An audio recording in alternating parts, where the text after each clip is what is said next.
Very nice. All right, that started right away. Good. So, today's going to be a longer one, chat. Yay! You get to have me a lot longer today. Longer than usual, which is outstanding. I get to bother people over here on Twitch for some reason. Other place.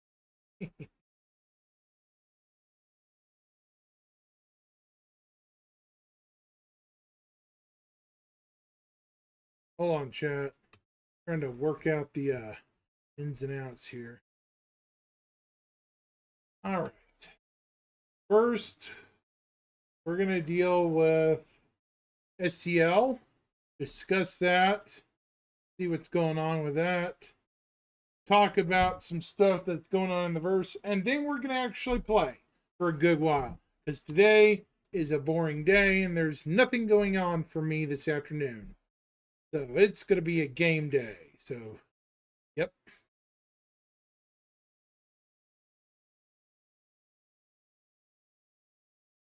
So, with that being said,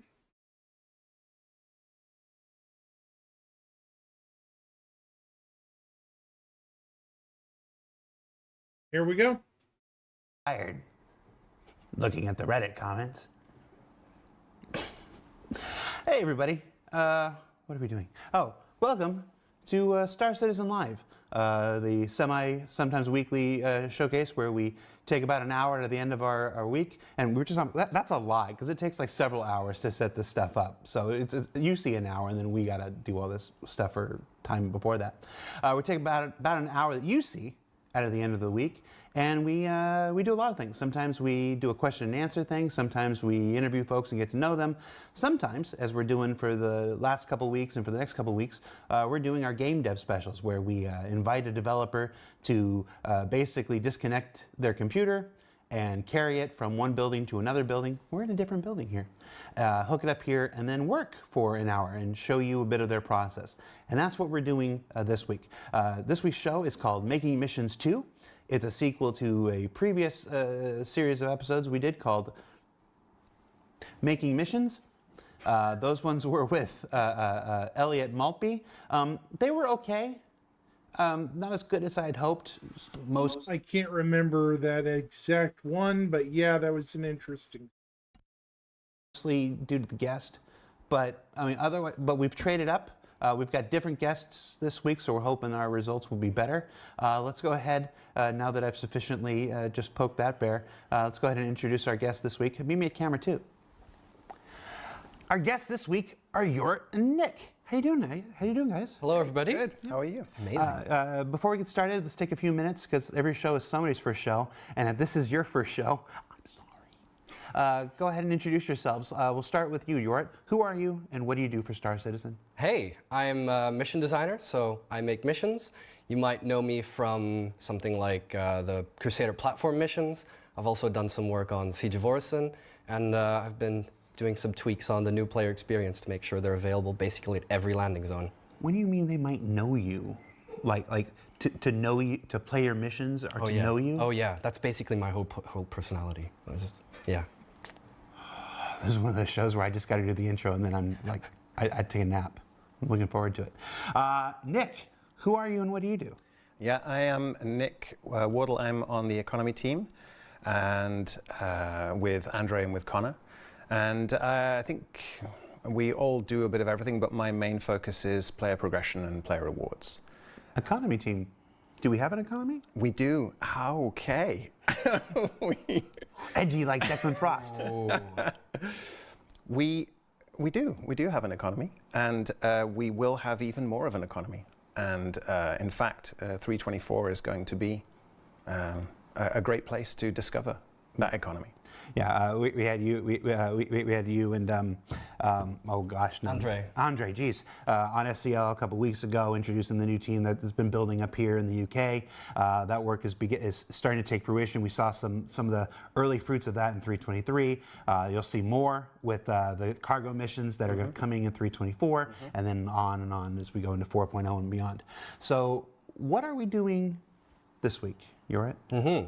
Well, this week we're going to show you a little bit about the cargo hauling missions that we've been building. So usually, you know, cargo hauling is the kind of thing where it seems pretty straightforward. You go to a location, you grab some containers, put them on your ship, fly somewhere else, put them down, and get paid. But actually, today we're going to show you that in Star Citizen, it's a lot more interesting. Yeah. Now this will be one of those shows where you're working for the hour, so you won't see the results of that mission this week. We will be back next week where we'll actually jump into the game. We'll actually play the mission that we're creating here live today. This is one of the shows where it's going to be a bunch of talking and you're not going to see much. So if you're salty Mike, go ahead and punch your chair now. I'm assuming that you already have twice by this point, but you know, join in. That does sound like a Salty Mike thing to do, or Cameral, or a couple of other ones, I think. But yeah, It's fun. Not less for the chair, but I think we're selling new chairs soon. Oh, look at how I worked that in there, didn't I? I worked that in there. All right, so I'm going to turn it over to you. Get us started. Sounds good. It's your show. All right. So, Nick, how do you make a Star Citizen hauling mission? Well, I mean, I think the first thing that we ought to do is find out from the community what they think, because after all, we are making this game. Exactly. That's precisely what I With did. and for the community. So I started off by doing some research and going on Spectrum, our official Star Citizen forums, and I also had a look at what people were saying on Reddit, as well as checking out some YouTube videos out there from our community. So a few things I noticed immediately right off the bat was what people were discussing when it came to sandbox commodity trading is that currently, you know, you're required to have quite a sort of built-up capital for you. Look at that camera. That Yeah, one. that one. Oh, all right. There you go. You're supposed to have quite the sort of built-up capital already for you to actually go to a location and buy all these commodities to be able to even transport it anywhere and you know, make a profit off of that. So that's definitely something we've been taking into consideration. Another conversation I've seen is people discussing what sort of the best cargo hauling ship would be, and if actually some of the smaller ships out there are still going to have a purpose when the cargo hauling missions come out. So that's also something that we're going to be talking about today. But most importantly, I think what people are most excited about is the role of cargo hauling missions within I know I am. within the economy. And so after doing my research, I reached out to the economy team. And there I spoke a little bit with Connor, which is Nick's colleague out in Austin, Texas. Hey, Connor. Hey, Connor. And he showed us something very interesting. So let's switch to our screen here. What Connor showed me is this amazing logistical sheet that he'd been imagining, which essentially maps out all of the connections between different locations within the Stanton system. So as you can see, if a commodity would come in from the jump point and it would need to go somewhere, well then it gets connected to an LEO.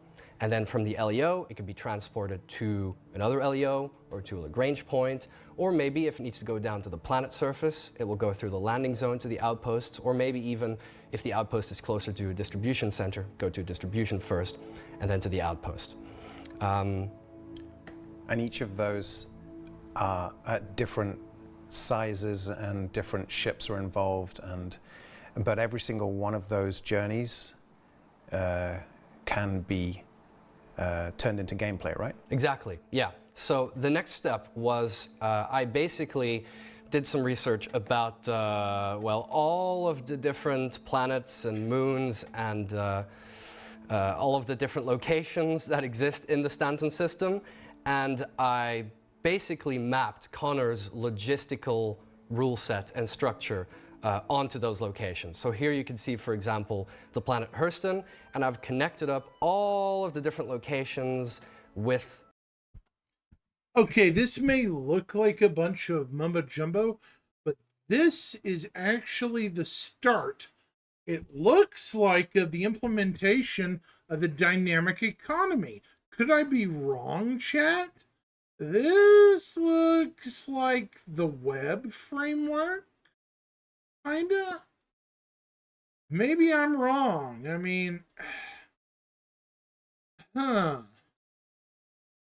maybe I'm just crazy or something, but this looks like a web framework. Why would they be talking about this if some level of the web isn't done yet? That's really, really weird. So there's got to be a good reason, dynamic economy wise, why this is being talked about right now.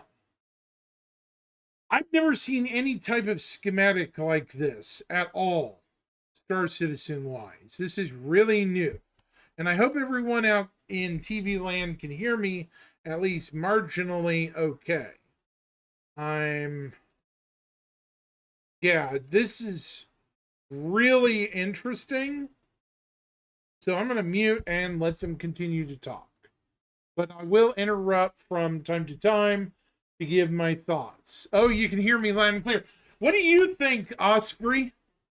Does this look like a web framework to you? Like the dynamic economy framework? This kind of looks like more than just a sheet. They've taken... Yeah, this is the first time I've seen this at all. At all. I don't know what this is. This is really new stuff.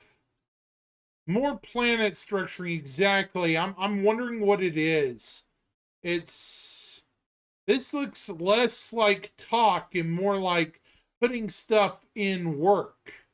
You know, I think this looks, I don't think they'd be showing us this if there hasn't been actual work on the money, you know, on the paper. Yeah. Let's let them talk and see what they're telling us. Here we go. Their sort of structure. So in this case, a mining outpost would be connected to a distribution center. So all of the stuff that they mine is, going through there. And then when that distribution center has collected stuff, it will connect up to the LEO of that planet. So in this case, Everest Harbor. And from there, it goes to probably the closest or cheapest Lagrange point that has a refinery where the ore is refined and it can be sent over to the different other LEOs depending on who needs it. Yeah, I want to add in here for the folks many folks are probably thinking the obvious question, well, what about quantum and stuff like that? These are representations of the same type of information that is in there. That's still being worked on, still not quite ready for prime time, but we can take the modeling and the information that are from there and get started on missions now, and then it's just about find and replace and stuff, so. Exactly. Okay. We just heard new information, folks. Did you guys all catch that? This is related to the quantum simulation, related to the back-end tech. Breaking this down with you guys, okay? Hey, Stuff, by the way, did everyone just catch that? So this is related to the background simulation.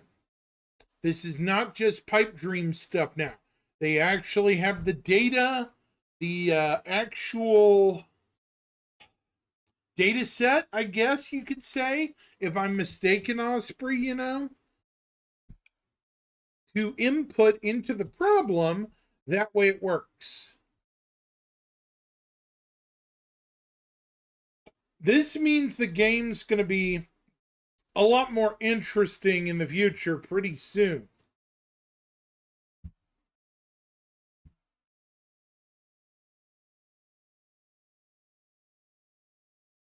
Something's up. Yeah, yeah, it's big picture stuff, but it sounds like it's more than just paper now. Yeah, more than just paper. That's my comment. What do you think, Stuff? You think there's a little more to the paper, rubber hitting the road now? This sounds like it. I'm going to quit talking and keep listening. Here we go. So how about we pick one commodity and try to trace its entire route? Mm-hmm. Yep, from where it originates to where it might be needed. Exactly. So what I'm thinking is let's pick titanium. And what you can see is that I've actually mapped out on this board what the crust of the different planets is made of. So here you can see that Hurston has iron and all of its moons have different combinations of different ores. What I can see is that titanium is mostly found on the moons around Crusader. Now this is data. So where did you get that information from? This is data that was provided to me by Connor, and Connor is also the point of contact for the people who are placing around the minables, which means that whatever planet has a particular kind of ore in mineable, that will also... Check this out, chat. I didn't even notice this. We have a new mineable. We have a new ore. Is it tungsten? Tungsten. What is tungsten? What is this? THUNGSTN. I didn't even catch that. What is that? That's a new ore. New mineral. Down here. No, I think it's spelled different. Yeah. THUNGSTN, maybe? Tungsten? Odd name, but okay. Yeah, I'm just saying, it's like steel, yeah. But it's rare. I've never seen... Yeah, tungsten's real. It's just that it's a really rare ore. I've never seen it in game, so it might be pretty rare. You know?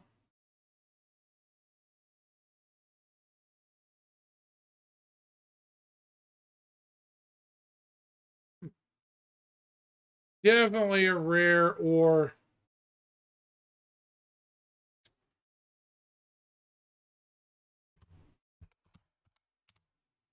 Okay, we're going to keep going. See if we see anything else of note.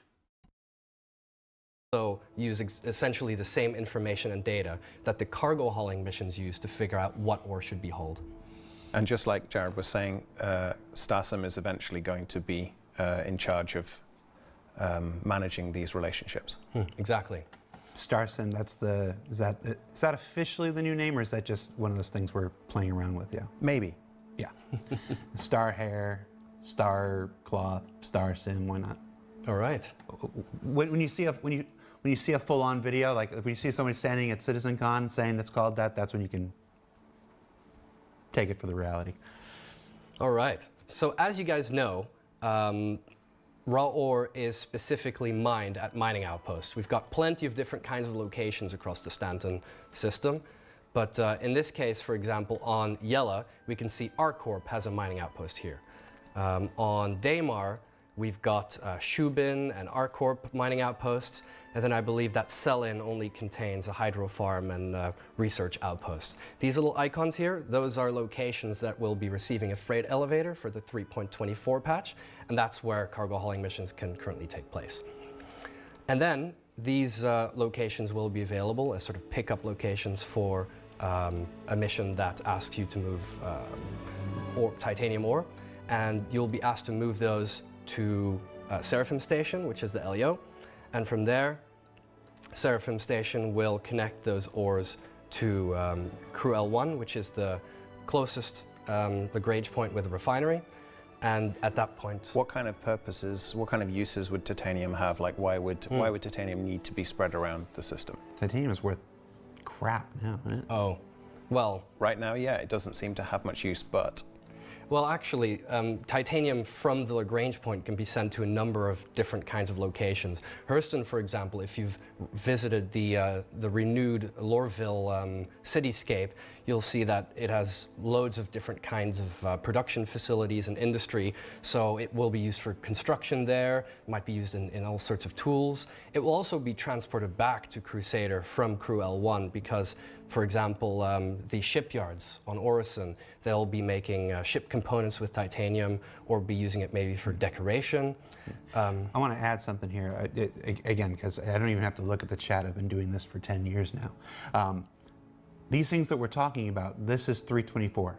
stuff. These are we are showcasing the work that went into creating the very new cargo missions that are part of the upcoming 324 patch. So this isn't a concept for something much farther out. This is the process and the very information we're using to create the next missions that are going to be in your hands.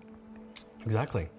So from there, Titanium can basically go everywhere. If there are other star systems that maybe have a deficit of some kind of commodity, it doesn't have to be Titanium, that means it'll be transported over to Everest Harbor, where it can be shipped out to different kinds of systems as well. So you're talking like through the jump points. Exactly. Exactly. In this case, the jump points aren't active yet, as we know, but we do have missions that allow you to drop off commodities at these.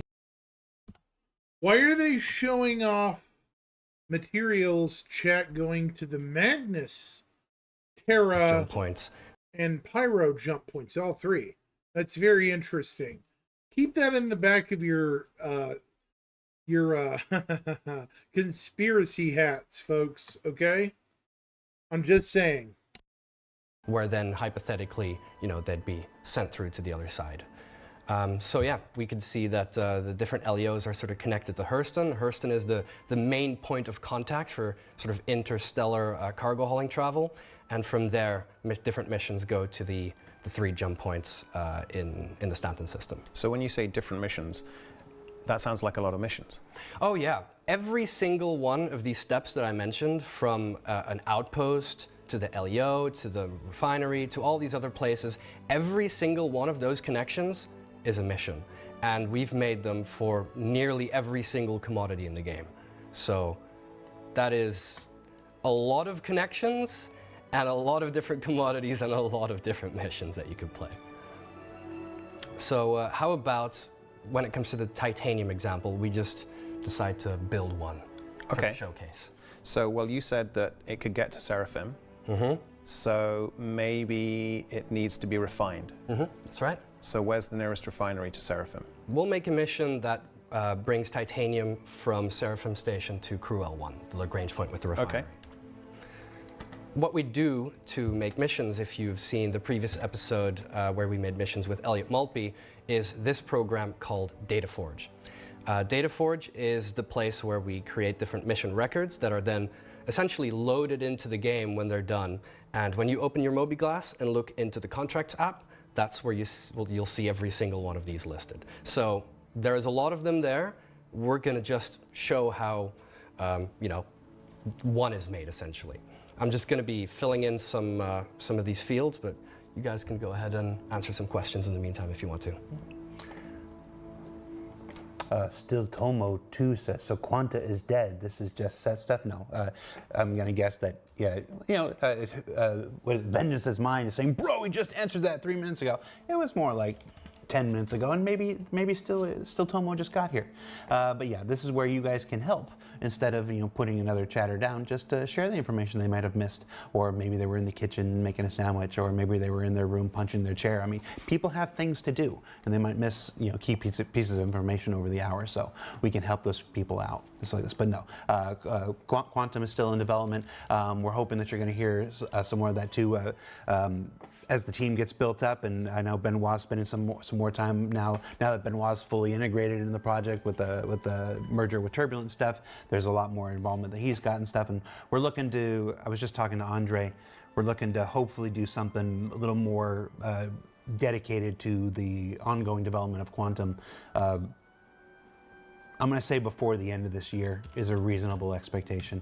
I don't want to do anything more than that. I mean, us and schedules. So that's not it coming out. That's when I can tell a story about it is what I'm talking about. So, yeah, what else we got? I wondered if you wanted to talk about the difference between the current system and the hauling. So like the difference between Soul Traders and the hauling missions at all. So like Yorit mentioned to start with, currently obviously people can trade commodities and they can haul quite large amounts. But they have to put up the capital to buy the commodities to start with, and then they have to trade them and make a profit on them, which is completely valid gameplay, and the hauling missions are not intended to replace that. It's just that the hauling missions will allow players who don't necessarily have the capital and want to engage in that kind of gameplay to still use the freight elevators, use their cargo ships, and move cargo from A to B. Of course, the difference is that the hauling missions are contracted. So an organization, say, who would it be? Kovalex? Who would be? Yeah, would put up a contract that says we need this amount of titanium transporting from here to here, and we need it doing within this time. And so anybody that wants to take that contract is going to get paid this amount of money to do that. As opposed to, if you wanted, you could go get some gold, buy it from here, take it to there, and sell it for a profit. So both of those types of gameplay are going to be happening in parallel and will enable people with varying amounts of capital to progress as they want to through the universe. That's good, and you'll see some examples of those missions in action in ISC in 2 weeks from tomorrow. Next week's show is another experiment that'll definitely make some people punch their chairs, and then we're back to normal stuff the following week, and that's these two guys and Elliot and everybody else back talking about the new Blockade Runner event, and then we're actually showing you a lot of these missions, a few of these missions that we're talking about today. So active and working in 324. Cool. In the meantime, I've filled in all the information that I could. A lot of it was sort of pre-filled in because I'm actually working with header records that sort of persist all of the information down to any sort of new cargo hauling mission I make. So a lot of this stuff is already filled in. I just need to do the details of this particular mission. And now we've reached a point where I'm gonna need some help with the economy. So as you can see, I've filled in the fact that this hauling order is going to contain some titanium, and it's now time to figure out how much SCU we actually need moving. Jackson Space says 2 weeks from tomorrow, ISC on a Saturday? Come here, come here. Do I look like I know the difference between tomorrow and yesterday? No. Nobody's ever looked at this face and said, that guy knows the difference between tomorrow and yesterday.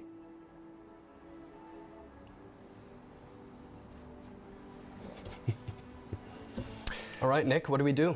Well, I think we should use a convenient little economy tool that I made to work out what the EVR should be for this mission. And what's EVR? So, EVR is effort versus reward. EVR is a universal algorithm that allows us to balance the effort that anybody puts in for anything with the amount of reward that they should get for it.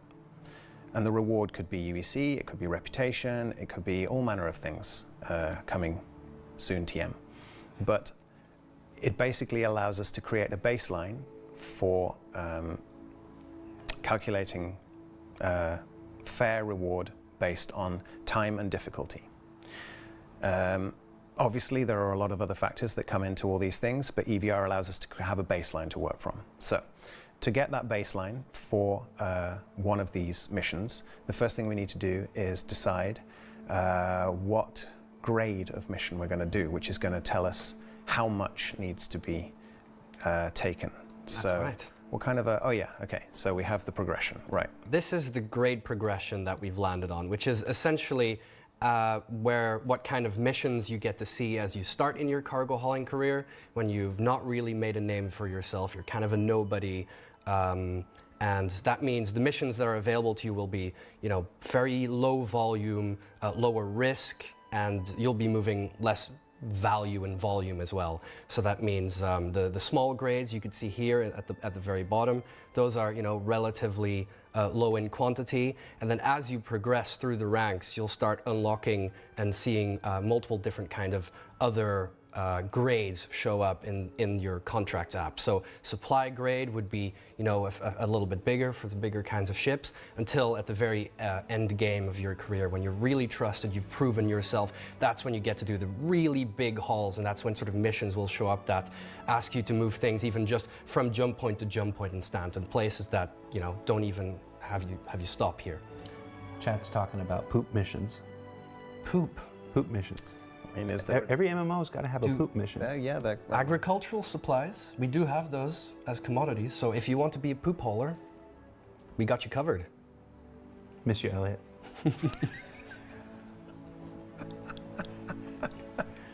Okay. Well, we should. We're just next door. You want to do something about it? Do something about it. Continue. All right. In this case, I think the volume of titanium that would have been moved all the way from the different outposts to Seraphim Station would be about supply grade. It's bigger than small, isn't it? Yeah. But maybe let's do a simple one. So maybe supply grade early. Yep, that sounds good. Titanium is the kind of material, at least the raw ore, that wouldn't be considered that sort of valuable or that risky.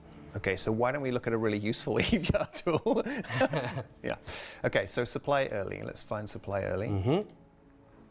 Supply early. Okay, so it's telling we're going to have to move between 80 and 112. So I think it's really important to point out that these hauling missions are contracts. So a player is going to take the hauling mission, the contract, to move the commodity that's needed between A and B, but every time they get that mission, it might be a slightly different specific amount of SU, but it's going to be within a range. So supply early in this case is between 80 and 112. And the reason for that is not just variety, it's because different ships have different cargo grid sizes and they allow for different volumes to be moved. So we want to allow players to have that range of experience and to look at the mission and decide for themselves, you know, can I do this in 1 run? Do I need to do this in 2 runs? Do I have a Gatak Sulian, which means I probably need to do it in 58 runs? And so how am I going to approach this? Because that's the logistics. That's what being a hauler is. It's not just pick up the boxes, move and put them down. Ubi Montreal Legion. There's a name. Will there be higher EVR calculations for the entire Pyro system, or is EVR only calculated across all systems for the moment?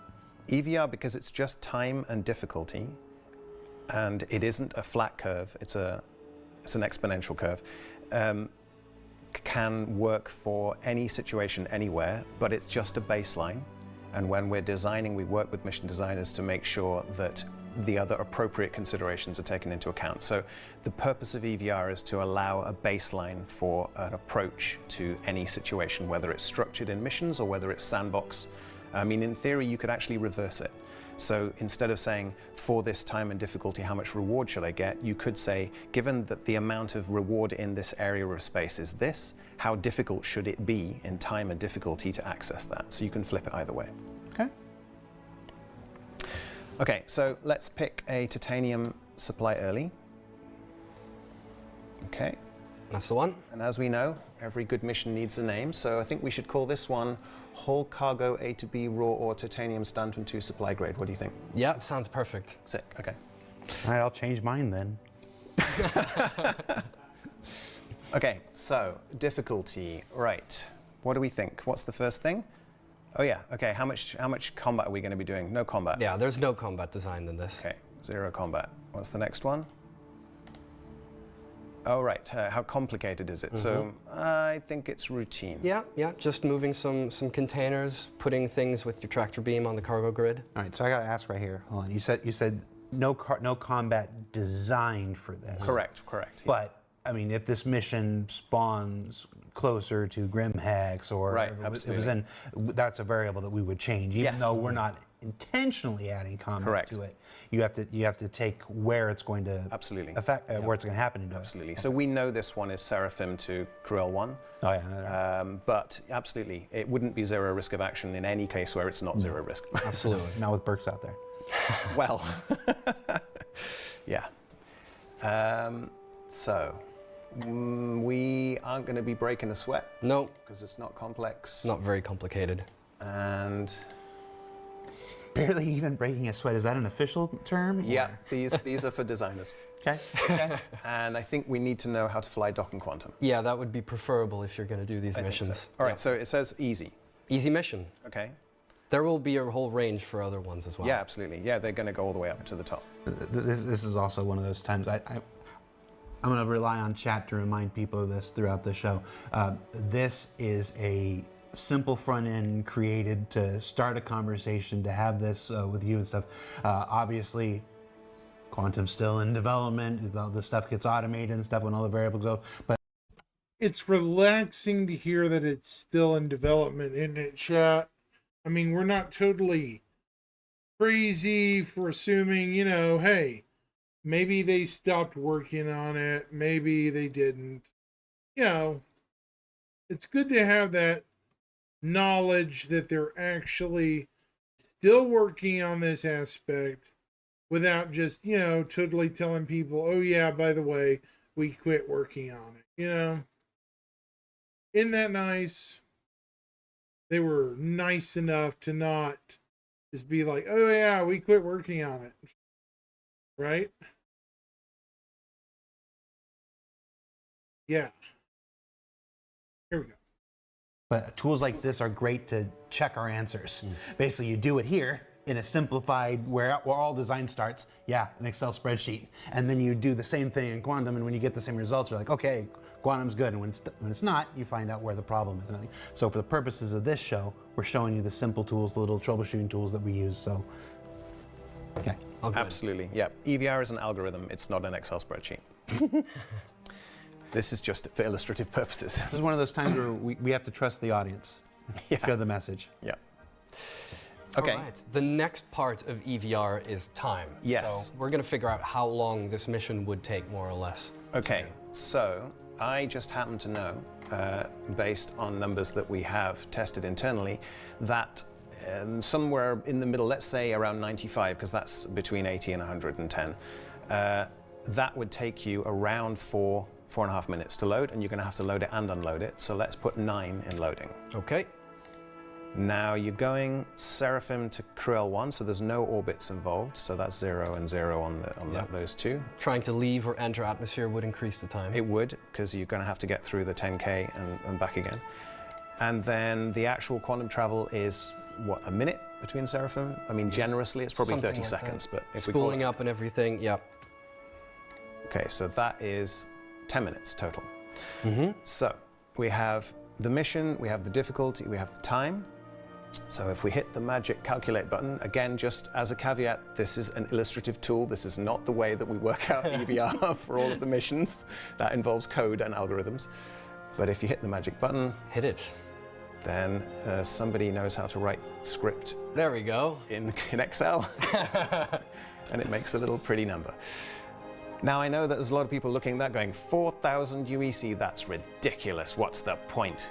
If you take into account, this is a 10-minute mission. So if you were organized, you could do maybe 5 of these an hour. So then you're looking at 20K, or you could maybe even do a bit more if you had a friend helping you. So Yeah. The comparison is going to be a tricky thing right now, because all anybody rightfully knows and understands is how it's been before. absolutely. As this begins to develop, a new scale will begin to emerge. As this continues to evolve, as this begins to grow, the idea of what 4,000 credits is will change 100%. over time. Some people will embrace it, some people won't. Some people will punch chairs. Yeah, I'm on that. I just found out about it like 5 minutes before the show, so it's like new information to me. But yeah, so just keep that in mind, that this is a scale that will continue to evolve and change and stuff like that. We can actually illustrate that. So here's one I prepared earlier. If you just pick a slightly later one, supply late, okay, and so then we need a titanium one for supply late, which is going to be many more, so somewhere around 300, 400 SCU. And this one is a multi-4. So what does that mean, multi-4? That means that this mission has been generated to multiple locations in a single hull. So the one we've been doing and been discussing is you've got one location where you pick things up and one location where you drop things off. But actually, within the Stanton universe, sometimes it's just more efficient to send a single supply ship to either deliver or collect cargo from multiple nearby outposts. So in this case, that's one of those examples where you'll be asked to do a slightly more complicated mission. You've got to pick things up in one place. I believe this one will be from Seraphim Station, and then you've got to deliver it in any sort of different order. And that means, the mission will be taking a bit And that longer. means you've got to consider completely different things, like how do you pack, how do you load your cargo bay? If you're going to go to this place first, you don't want to put that in the middle. Yeah. You want to put that near an edge. So you have to actually think about the logistics of how you're unpacking and packing the cargo bay and what will fit and what you're doing it in what order and that kind of stuff. And that will become especially interesting once you find missions that ask you to deliver multiple commodities to multiple locations. Because what you can't do is pack, all the titanium in the back and then, all the iron or what it would be in the front. Because then once you arrive at your first Hey, Jim, location, what's I ask up, man? you for a little bit of titanium and a little bit of iron. Well, Good to see gotta you. undo it all and take it all again. So this really asks you to have knowledge of your ship and to understand how to do the logistics of putting things on your cargo grid. Which is probably there's a lot of big changes in 324, but that's probably the one that Yeah. there are people Yeah, who I was understand. just There, talking about you, man. There are people who In a who good understand thing, and understand in a good the thing, yeah. fundamental change that is to Star Citizen. wondering but where I you still were. think it's going to surprise some folks. It's like, oh, like now You were so many more MIA tasks that were earlier meaningless today. before now have additional weight, have additional importance to the overall experience. Yeah. And again, absolutely no number you ever see at in, work. in Yeah, I got IFC you, I or got you. SCL Work- is ever the final work number. sucks. Ever, ever, ever, ever, ever, ever. That's true. We're always work in progress. Okay. So actually, this is a good example of a different one. So because we have a multi-4, we're in and out of what? It just says, don't go punching your chair over it. Sorry. Because we're in and out of orbit, because we have to go to more places, this is no longer a zero risk of action. So I reckon there's a distinct possibility of some kind of PvE. I mean, you could get unlucky, you might get pirated by Burks or anyone else. Other pirates are available, Voidy. So you're going to need moments of intense concentration. I would say you're going to be more than breaking a sweat. You might even lose your cargo. Your ship could get damaged. And you're going to need those mechanics. So that is now a medium. So that's obviously going to ramp it up on the EVR scale.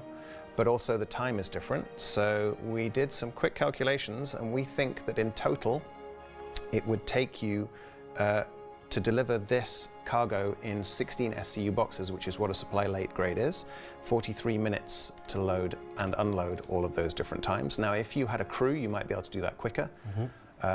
If you were smart how you packed it, you might be able to do it quicker. If you play the game better and smarter and faster, you're going to do better. You're going to need to do 3 orbits. Yep, from Seraphim down to up, down, up, down.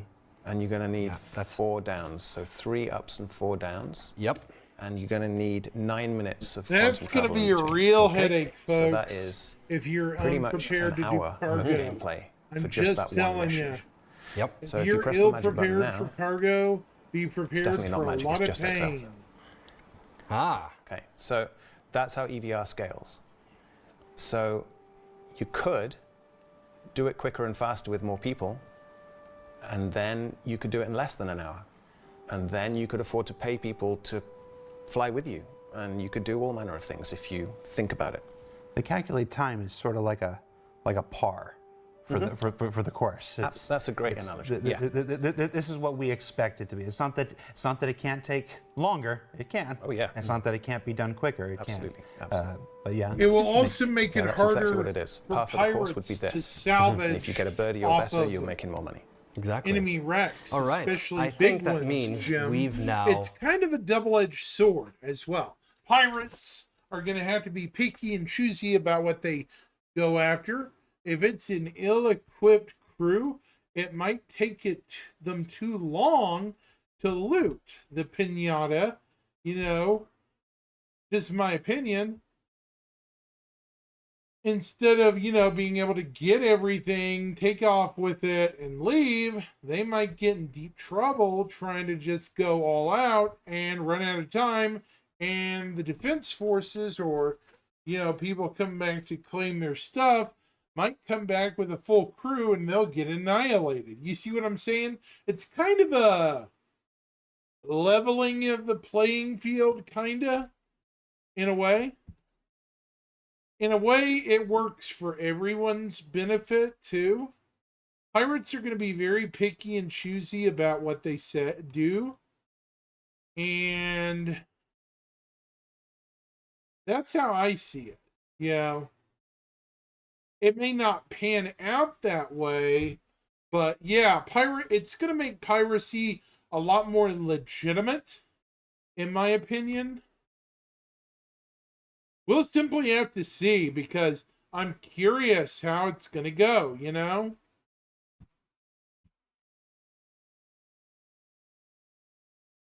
I'm not disagreeing with you, Jim, you know? Not disagreeing at all. You know that.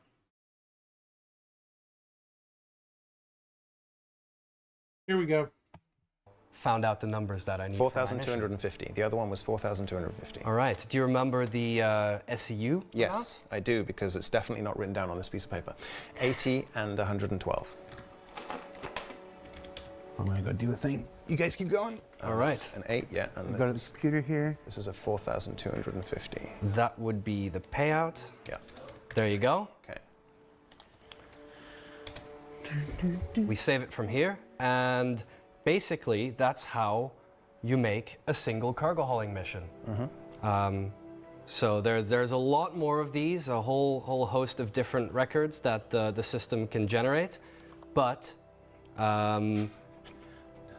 this is the mission that we just discussed on the map, which is a hauling mission from Seraphim Station to the refinery, and that's what it would look like. Is that description correct? Yeah? Yeah, that's Okay. correct. Right. So we can quickly go in game, so I can show you what that looks like. Maybe we should just make sure that everything is right before we do that. No, don't keep going. It's all right. Okay. I just gave David a little button he could push. Normally, what we would do is, we would save this thing, boot the bootstrap, start the client. If you've seen Elliot's episode, then you know the whole shebang. But actually, we can find one that I made earlier. Are you saying we're more organized than Elliot? That's not hard. Woof. No comment. Yeah, you can. Yeah, good job. You can hide the just bring the letters back up when you feel like it's necessary. So here we are on Seraphim Station, which That is, was as an you know, ouch the location comment. where this mission can be found. And here in the contract app, we can see there's a new tab available now called Hauling, and there we go. That's our mission. It's real. It's existing right now in the game. That's the mission you just Yeah. clicked on the. Yep. Who's Jack Axton? Who knows? Who knows? Only Jack Axton knows. No, I'm serious. I don't know who that is. It's a guy who makes YouTube videos. Oh, About cargo. Cargo mostly. hauling, yeah. So we know you. We've seen you, and this is a mission for you. Absolutely. This is actually only for Jack. It says in the description, "Hello, Jack Axton." Nobody else should accept this mission. oh, Jack Axton. He's friends with Max Power. Got it. Love Max Power. So as you can see, this is sort of what the contract would look like in your mobiGlas. There is a new little feature here, which Buyer beware, CIG will put you on the spot. That's kind of funny. Poor Jack. I bet he's like, what? I get put on the spot this morning? Hey, come on, this ain't fair. previews the different objectives that this mission will require from you. So again, if this is a multi sort of delivery mission, that means more objectives will show up. But the mission that we discussed earlier, which is moving titanium ore from Seraphim Station to Crew L1, that's what this mission is about. King's Shaka says, can they explain what the expected rewards will be? Well, that's, in a way, that's what we've been trying to do for the last 20 minutes or so. We're showing you the EVR algorithm, we're showing you some of the considerations that are made. As far as what the actual numbers will be, that's a thing that, quite honestly, will always be in flux. You know, and Oh, the Salty Mike mission, I predict, will be Salty Mike being forced to pick up salt from a salt mine somewhere on Yella. I guarantee you. Yes, I'm trying to be funny. I mean, seriously. He is Salty Mike. He'll look at the screen and say, CIG, I hate you. I mean, come on. It's too golden of an opportunity for it, folks. CIG needs to do a little bit of trolling, and they're on the ball today. It's a good thing. I actually think it's funny. Oh, I got one for you, Jim. Hey, Jim. While we're on the part of deserved missions for certain streamers, how about delivering Colossus bombs for Morphologist? As much as he got oofed the last couple of years by Colossus bombs, you know, I'm just saying that would be nah. I think Morph has been punished enough. Maybe, kinda, maybe.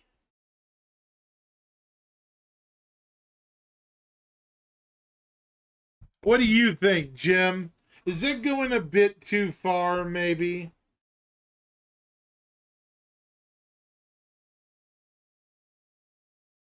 I think it is. Maybe it is. I don't know.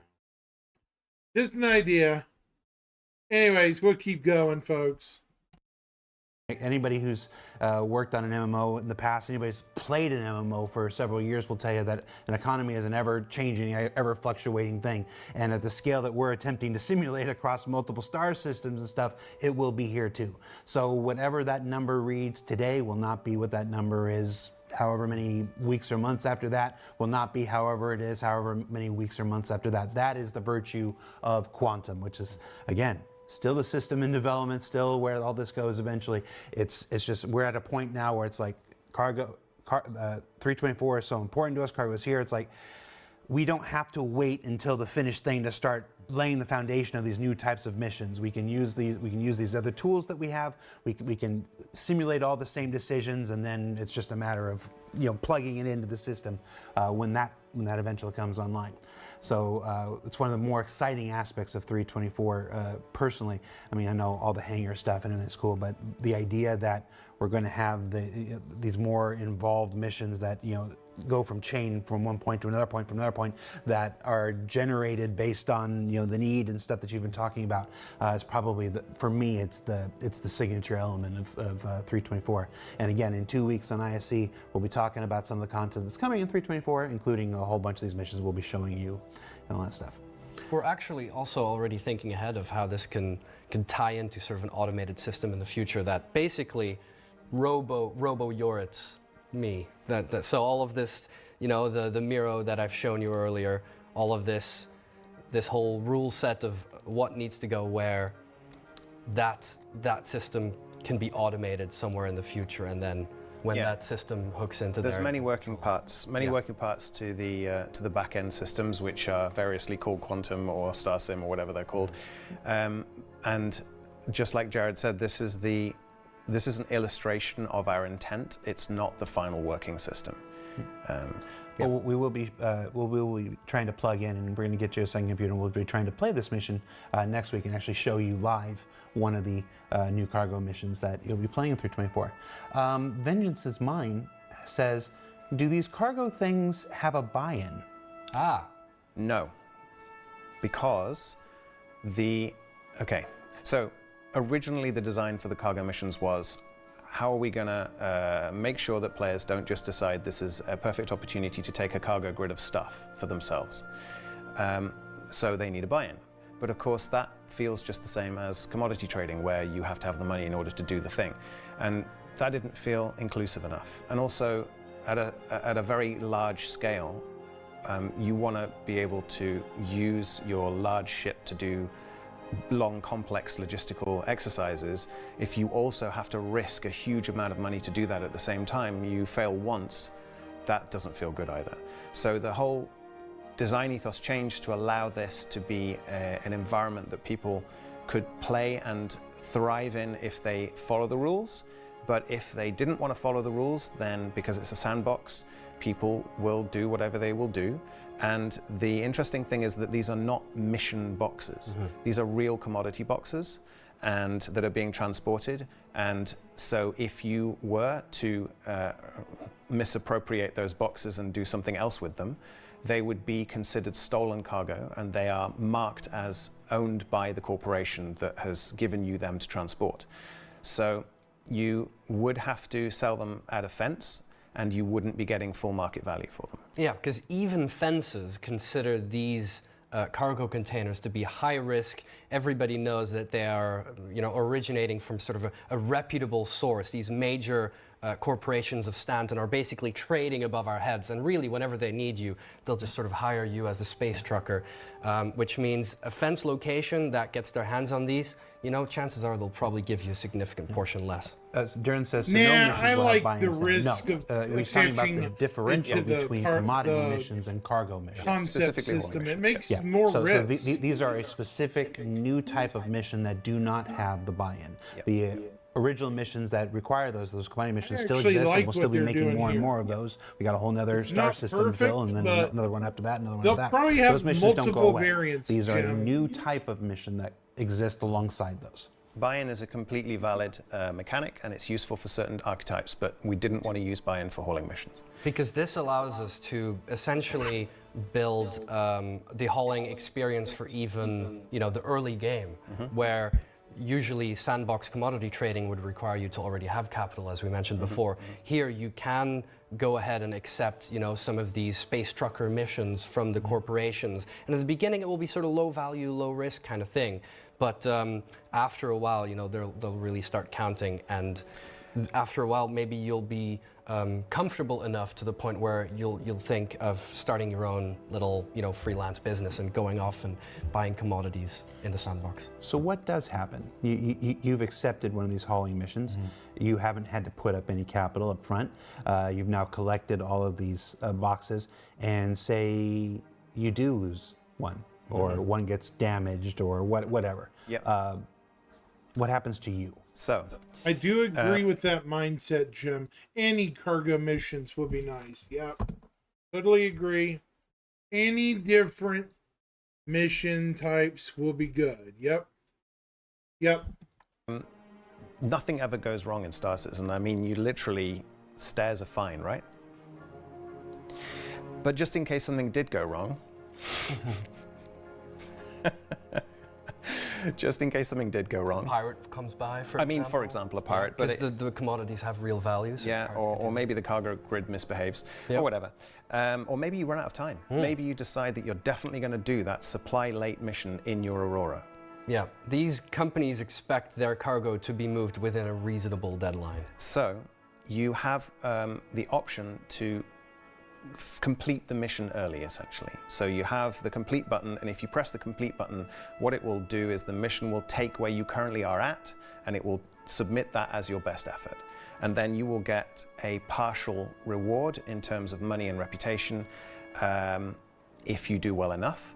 And if you don't do well enough, you will get a partial slap on the wrist in terms of reputation. So if you decided to mislay 80% of your cargo grid's worth of titanium, then the people who asked you to transport it probably wouldn't be offering you that mission again anytime soon.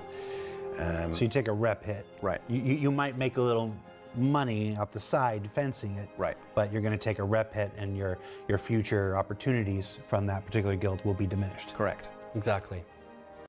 Hold on, let me hear that again. Let me hear that again. Maybe you'll be comfortable enough to the point where you'll think of starting your own little, freelance business and going off and buying commodities in the sandbox. So what does happen? You've accepted one of these hauling missions. You haven't had to put up any capital up front. You've now collected all of these boxes, and say you do lose one, or one gets damaged, or whatever. Yep. What happens to you? So, nothing ever goes wrong in Star Citizen. I mean, you literally, stairs are fine, right? But just in case something did go wrong, just in case something did go wrong. Pirate comes by, for I mean, for example, a pirate, but because the commodities have real values. yeah, or maybe the cargo grid misbehaves, Yep. or whatever.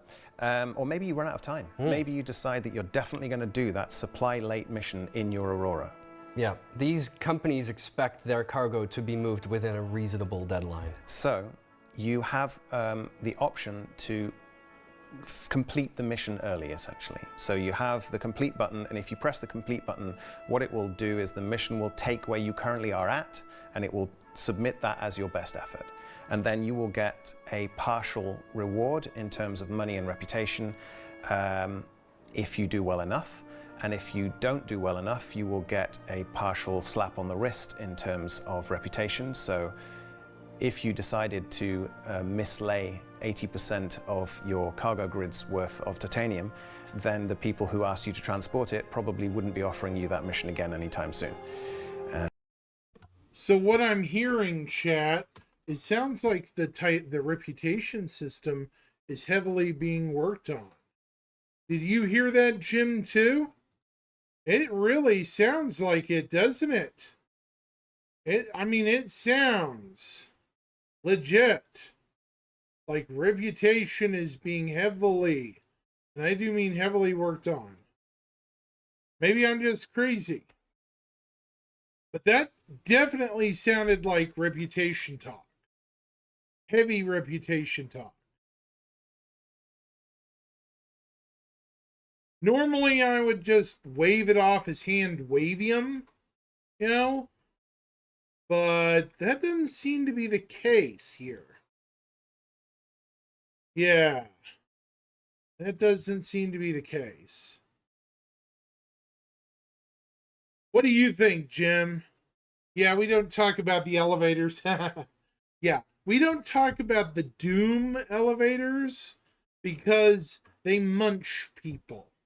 You know? The Doom Vaders decide to eat people, and then they never return them. Yeah. That's why we don't talk about the elevators in this game. So let's finish this up and then get into the game for a little bit.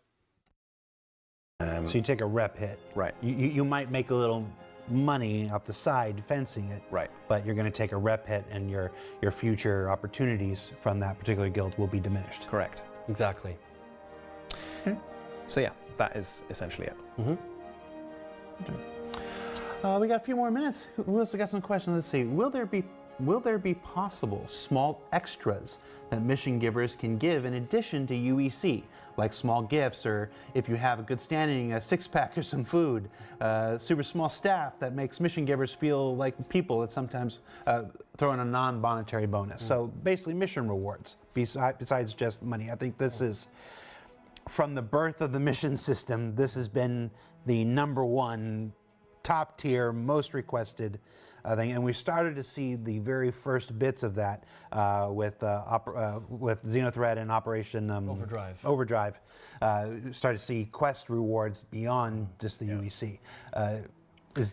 Can this be expected at some point for? So I don't want to speak to the entire progression system because that is a design owned by someone else, but EVR is designed to handle any kind of reward. So maybe.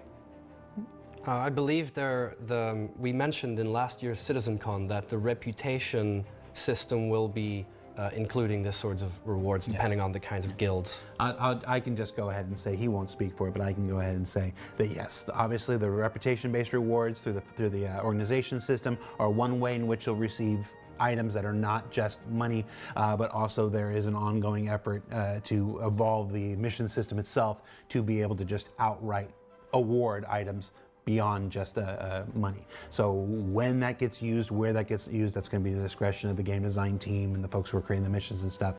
And I am perfectly okay with that, chat. I want more than just money as a reward. Cosmetic items, you know, firearms, stuff in game. That brings it to par with other games in this genre. I'm sure a lot of folks listening to my voice would definitely agree you want more than just money in terms of that. Specific rewards would definitely be a good start. Yep. I can completely agree with that. Continuing. But the tech is there, and it's being worked on, and you should see more of that, just like you saw with the Overdrive and Xenothreat stuff in the near future, or in a future. I honestly have no idea when. Shout out to Luke Presley making the I miss computation system. Luke, I miss you. Love you. I mean, he's still here. I just haven't talked to him. It sound like he died. I was talking to him yesterday about this same exact thing. That said, these missions also aren't just, built by the mission design team and the economy team in a vacuum. No, absolutely. The whole reason why you might remember seeing Elliot Maltby on the stream building a mission previously, he had to open up the subsumption editor to do the node-based logic and that sort of stuff. These cargo hauling missions have been completely built with code, basically. So shout out to our programming team as well, CGP6, Team Dave, for helping out and setting up all the the logic and the code in the back end. CGP6, we have got to get better at naming things. Core Gameplay Team 6. Yeah. Yep, that's it right Team now. Dave. And also thanks to Team Chat, of course, for building the freight elevators, because without those, this wouldn't even be possible. Oh, yeah, for sure. This bothers me, so I'm going to reveal it. There was an effort made to give all these teams really cool names, but nobody could decide whether they wanted to be named after corporations or named after vehicles, like Team Anvil or Team Valkyrie and stuff like this. And because we couldn't get a consensus, that's why they're still called GPC6.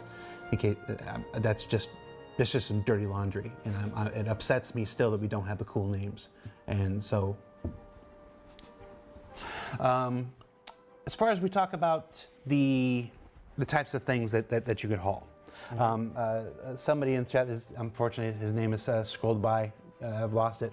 He asked, how big a thing are we talking about? Could there conceivably be delivering vehicles and stuff like a whole haul of the new Auroras to some other place for a showroom or something? Mm-hmm. So we do have a design for hauling vehicles, but that won't be for this release. Currently, for the release, we're basically making use of the different sort of resource containers. So that will mean anywhere from 1 SCU to, I believe, 16 SCU, is that right? 32. 32 as well, yeah. So that means it's basically all sorts of shapes and sizes and organizations to do within the cargo grid. Fury Force says, delivering rocks to mining outposts? Rocks, maybe. Nobody would order a rock DS. Food? All right, I thought it literally meant delivering rocks to mining outposts. I was like, surely a mining outpost would have loads of rocks already. Why would they need rocks? They want to ship out all the rocks. Baibu says, let's do the mission, Jared, next Friday. Basically, we've only got a few minutes left before we have to wrap up this week, so there's not enough time to even get started. So we play in a local bootstrap version of the game. It takes a bit longer to load up and stuff. Plus, we're going to get a second computer in here next week, so we're going to make it, Nick and Yorit couldn't decide who the better player was, so I'm just going to make them both play the mission. It won't be me, I'm terrible. Any new commodities you can tease? I know we're talking specifically about the cargo missions, but have there been any new commodities? I think there are, but I couldn't tell you what they are, but Connor would know. But I think there are new commodities, yes. Are there new commodities unique to Pyro? I don't know. I'm not sure. Connor is your man for that. He knows Connor. everything about that. Connor? Why are you on the other side of the planet? No, we are trying to make use of as many commodities as possible, which is why I went through every single one in the game, and I tried to make sense, building this whole infrastructure, figuring out what should go where, which means you might actually come across some commodities that you haven't seen before. For example, we've definitely got some missions set up where you're moving quantum fuel, hydrogen fuel, ship ammunition, and that turns out that this is actually the commodity that is being removed from a location whenever a player lands at a hangar and asks for a refuel and a rearm. I will say that there are commodities specific to Pyro. I know that much. Right. We've had a mission or two in the past where a vehicle was actually provided to do the mission. Somebody in the chat is asking if we'd ever revisit that. Like, could one of these cargo missions be like, yeah, I got the ship. It's all loaded. I just don't have a pilot to fly it for me. Do we have a space for something like that? This is something that I actually spoke about with some other designers, and we decided to not do that this time because there are a lot of different kinds of considerations that come with that. For example, what if you damaged a ship? Currently, that would probably get you a crime stat because you're damaging somebody else's vehicle, just like you would do another player. Would you have to deliver that vehicle back to the owner in some way? And that adds a whole bunch of different steps and considerations for the loss system. You could rent. If you didn't own the ship, you could rent the ship. I mean, that's essentially what it is. It's just a question of, you basically have the mission giver basically rent you the ship, so it is yours during the time being. And stuff like Yeah, for sure. So, time's up, Jared. No, we still got time. Will we see NPC ships also making these same hauling runs, or will transfers just run in the background? So that's actually a StarSim Quantum conversation, and the sensible answer is it depends. What you're essentially asking is, will NPCs in the StarSim system be physicalized? That's essentially the question you're asking, and the answer is it depends. Yeah, and that's been in the quantum design for forever. I'm sorry, I'm still not used to calling it StarSim. There will be a selection of them that are physicalized, and then the overwhelming majority of them will not be, just because there's no use taking the performance hit for that. Right. So the answer to how many will almost certainly come down to a performance thing. As the game continues to evolve, and as server meshing comes online, and we start seeing the various performance improvements that we get from that, as all the game systems are hardened and developed in line with server meshing, and those begin to harden, we start to see all these performance improvements that I swear we're all dying for just as much as you are. That will determine how many of those other ones we can physicalize and put in there and stuff, because there's not a person who works here that doesn't want to see that line of ships leaving Area 18 and going up into orbit and hitting quantum and stuff. We all want it. Absolutely. He goes, but it will always come down to a question of, do we have that or do we have another player? And we're always going to pick another player first. So that's not a question that we have an answer for. There will be some amount of it, but we couldn't tell you how many yet. That's actually super interesting that you say another player, Jared, because these missions will tend to concentrate players. Yeah. So because the routes are grade specific and the grades are ship specific, This is a long you will tend one, to find chat, traffic of I a certain swear. type on certain routes. Lots of good questions. So The chances are that as more players become available on a server, you'll see actual sort of shipping lanes and logistical Distribution supply lines. centers. Exactly, all of that sort of form and actually it being player driven. Glitch Loading says, will there be bounties for when goods are stolen from a cargo mission? Oh. well, because it's real cargo, you being the cargo hauler do have the option, assuming it hasn't glitched out the ship and disappeared forever, you do have the option of retrieving your cargo if you can retrieve it, because it is specific cargo for your mission that you need to deliver. It isn't the case yet that you could just replace your missing iron with some other iron. That would be a different mission type. That would be resource gathering coming in the future, where you're basically asked to just provide them with an item or commodity from anywhere in the universe. That's not stolen. Yeah, probably not. Unless you can scratch the bin off. Something like that. Chris has talked about that too. Could be a thing. A way to legalize stolen. Yeah. Again, for a smaller Vic and whatnot. So if you get pirated on one of these missions, you could totally ask a friend who's a really good shot to come out and follow the baddies and get your cargo back before the timer runs out. Yeah. Or you could just negotiate.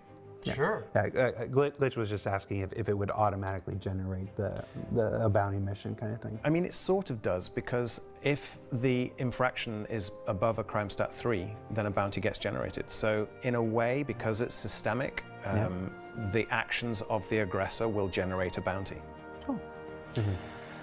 This is one of our first times having Nick. The first, you've done one SCL before, and then your first ISC will air in about 2 weeks and stuff like this. But you talk with everybody's demeanor is different. Nick has the trauma that only a developer can have.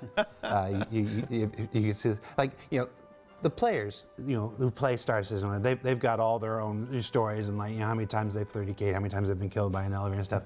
Developers have a whole other special kind of trauma of just why doesn't this work? Like not even like there's another bug that's causing it to work. Like I just coded this, it should work. Why doesn't it work? And I appreciate how you've hedged some of your answers to like, gosh, if that thing works, yeah, you should be able to do this. And gosh, if that thing works, that's how we don't put spokespeople in front of the camera and stuff. We just get the real people. And I hope you all appreciate that as much as I do. It worked on my machine. Let's see. Will cargo? The cargo will have a mark like they do now with smaller boxes. A mark? A mark. A mark? I'm not sure what that is. You will be able to differentiate hauling mission cargo from player-bought commodity cargo. You will be able to differentiate that visually. Okay. Currently, you could do that using a tractor beam, where it will actually give you information about the different kinds of things that you're moving. So you'll have information about the commodity that you're moving, but also it should mention whether it's contracted or not. And then further in the future, we're looking into making that information available with your ship scans as well. Yeah. So if you're a pirate, you scan a ship, in the future you should be able to differentiate. Not just pirates, you could be an escort. Sure. You should be able to distinguish what cargo is worth taking and what isn't. All right. Well, that about does it for our time. Thank you so much, Jorrit and Nick, for taking the time to put this together. We'll be back, some weirdness notwithstanding, next week to actually play through one of the missions live. This will be your first chance outside of Tech Preview channel stuff to actually see one of the new cargo missions of Star Citizen played live. And then the following week, you'll see ISC, where we'll showcase a couple different ones and a much more compact kind of version of what we're doing these 2 weeks. So like this, if you haven't, check out this week's Inside Star Citizen. Yesterday's episode was our How We Work special on the level design team. Lots of great looks at some aspects of Pyro that you haven't seen, as well as a really nice discussion about taking the lessons we learned in Stanton and applying them to Pyro. And I know I've seen a lot of the comments are like, "Are you going to apply those lessons back to Stanton?" We sure hope so. It's just a matter of priorities. I'm just being real with you. We would all like to. And then last week, our Meet the Team weapon content special. So bad it makes people punch the chair even before they've seen a frame of film.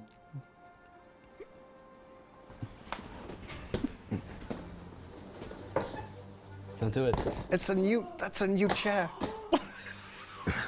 These chairs are pretty good. They can take a punch. And then come back for ISC next Thursday.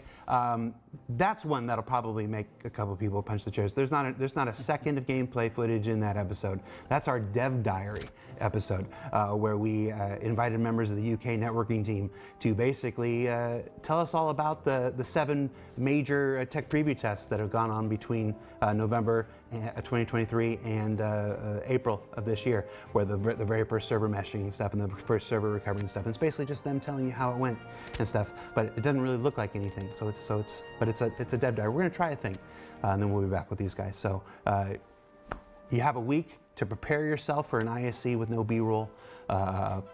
Punch your chair, punch your friend's chair. Just go to Florida and I'm sorry.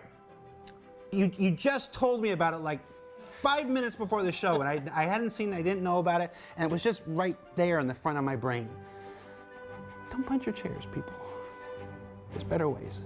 Chairs have feelings too. I'm not going to go that far, Nick. That's weird.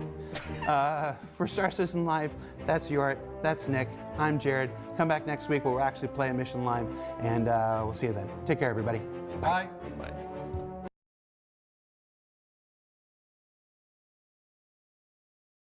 Well, okay. That was weird. Hey, Jim, are you still there? Hi. That was, comical, kinda. Jeez.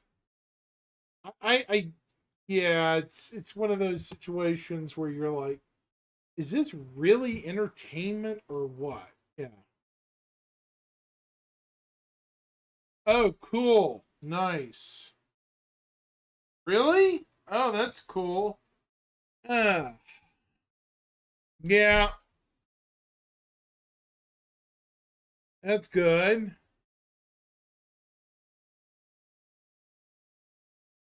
What am I doing? Am I waiting for you so I can get online?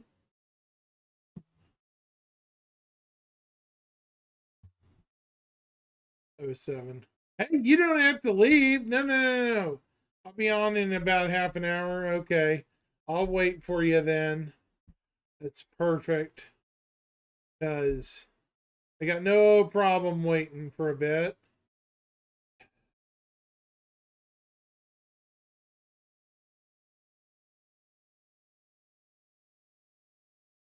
Okay, so I'm going to wait.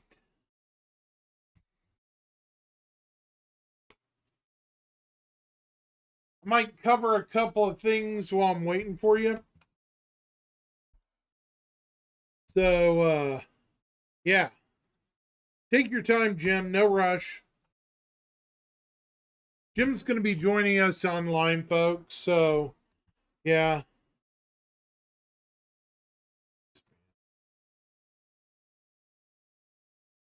Anyways, there we go. I really enjoyed. Okay, I enjoyed how they were talking about a lot of the mission making stuff. You know, it wasn't boring as I thought it would be. Could have been more boring, but yeah, it was.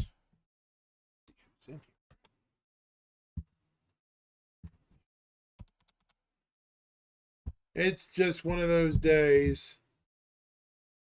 Sorry that it's so bright in here, folks. It's just, yeah.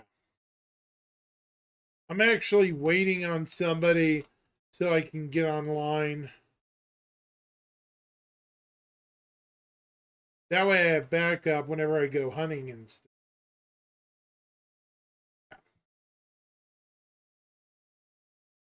It's all good, Jim. I have no problem waiting.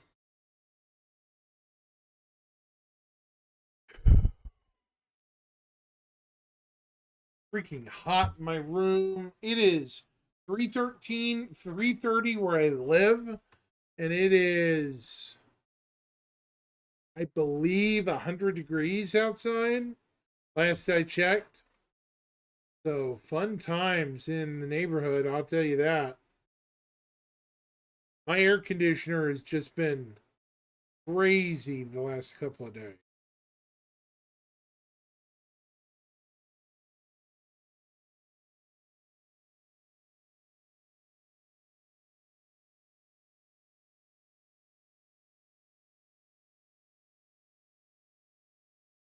Hold on just a sec.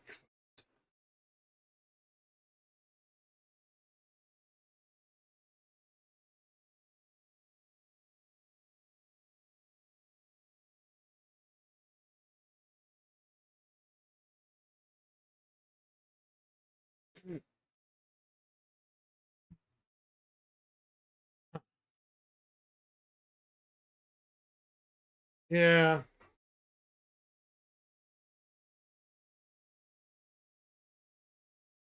I don't like how next week's going to be a boring week.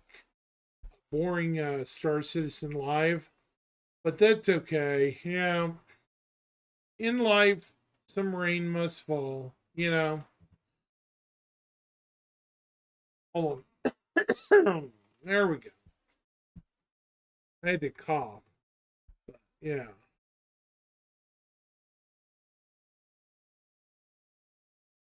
Um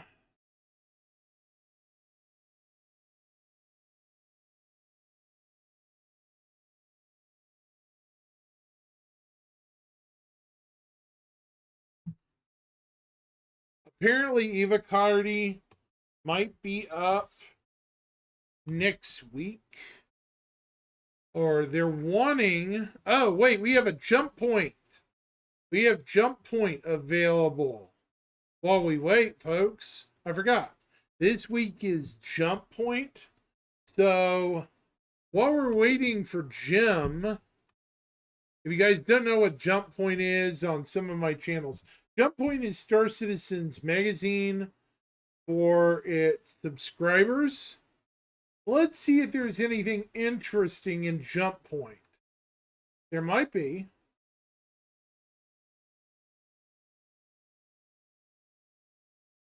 You know, hints at stuff. Let's see. Is this it? There we go. Okay, cool. There we go. Oh, it's a big one too. Okay. Just a second, chat. Window capture.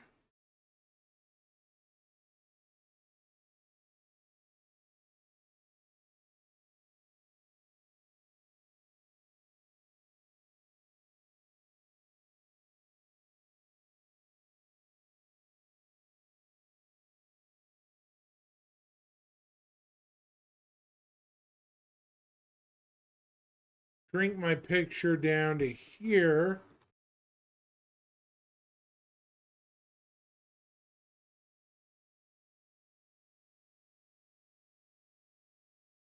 There we go. Okay. Cool. Let's see what we got. We got Galactopedia stuff. We got some other interesting bits and bobs, it looks like. Normally, I don't care about the lore crap so much, lore stuff so much, but, you know, can't hurt to look sometimes. I'll just flip through it really quickly.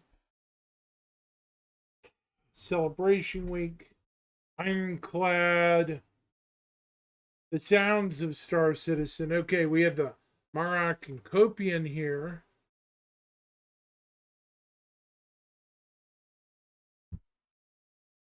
Whatever that is, I don't know. That looks like the Saber Firebird, maybe? I guess. Okay, hold on. Alien Artifacts. Lockbox Replica. The Tholu.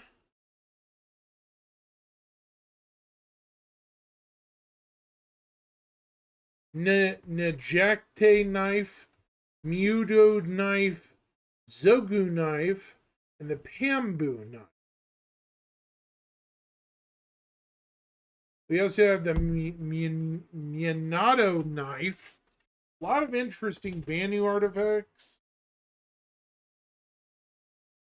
The Slomodon. CZU Knife. Is all. What is this? The Hoye Puzzle. Centennial Bloom Plant. Xanthlu Flight Suits. Okay.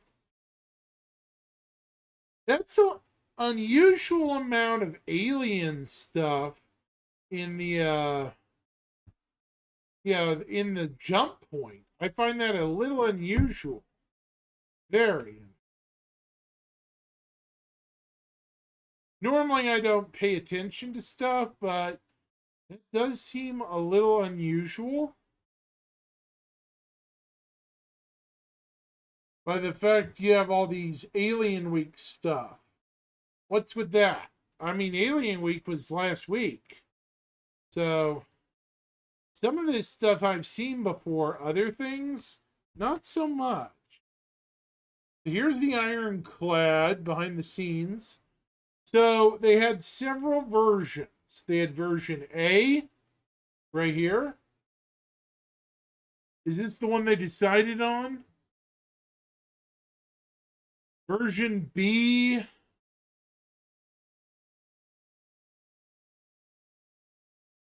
I actually like version C better. Version C looks pretty cool to me. D, okay. E, kind of cool. Very Star Wars like. F, I don't know. They could definitely reuse some of these concepts.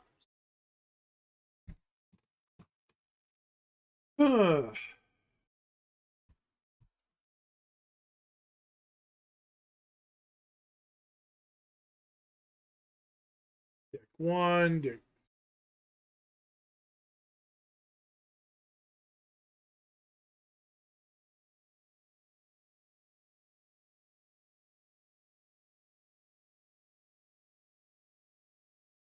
The assault.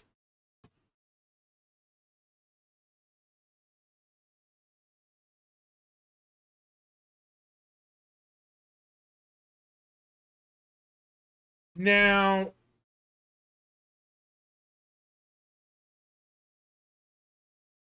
what I want everyone to note is this. This looks like an Aegis ship design. Does anyone else see this? Right here. This is another Firebird or another Saber variant in the jump point. A brand new Saber version. This is version 3 of the Sabers. So what is this one? This is not the Firebird. See, this is clearly the Aegis symbol. So whatever this is another Aegis ship based on the Saber Raven chassis. So, very interesting. Cool that it's been included in the what do you call it? The jump point. I can actually share this with you because it's public, you know. This is out to the public, so honestly, I can actually share this. People saying, "Oh, you can't share that crap." No, actually, I can. Because I subscribe and I actually am allowed to.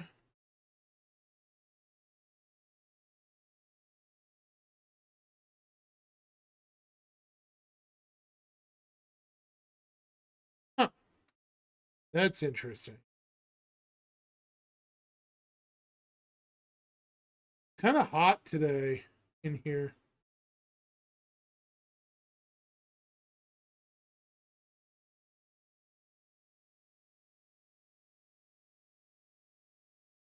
All right.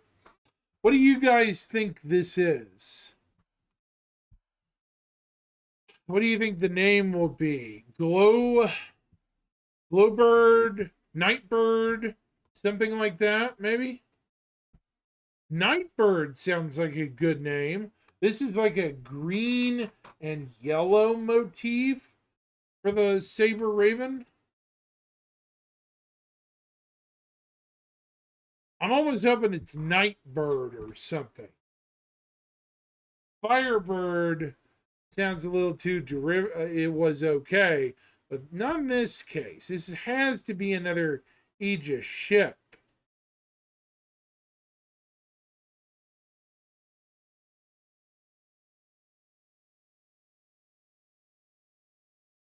So, yeah. That looks awesome.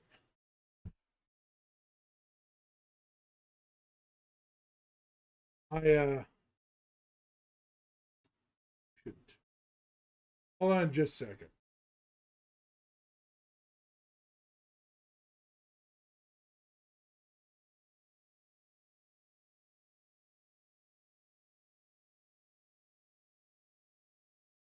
All right. What's going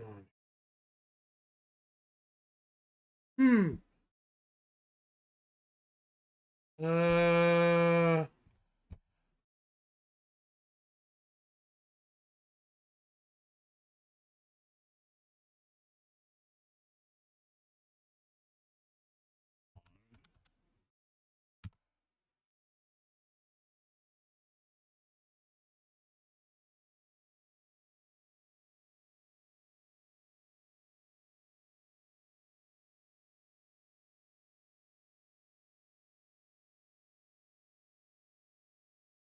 yeah.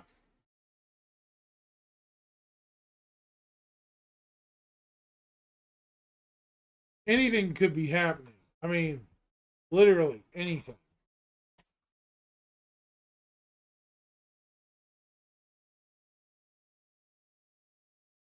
I think the new Saber variant will be probably announced at CitizenCon. Maybe. We'll see.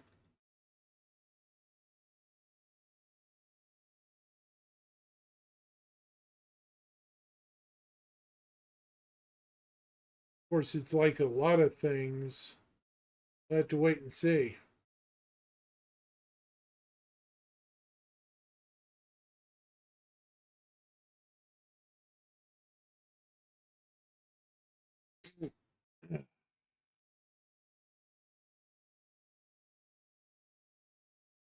I want to know why I'm not seeing any results from my Twitch. Something's going on with Twitch right now. I don't know what's up, but I'm not registering people in chat very easily. So something's up.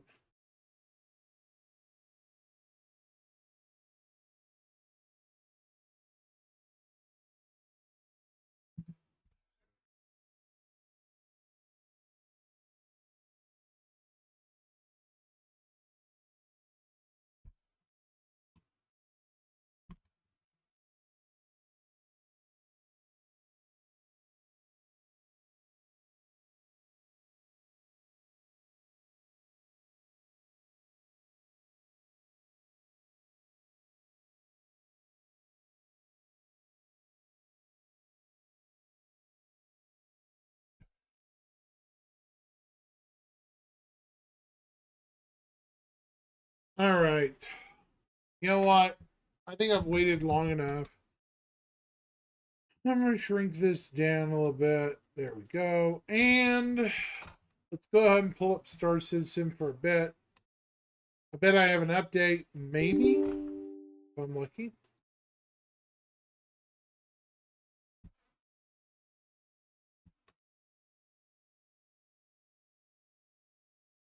No update yet. Okay.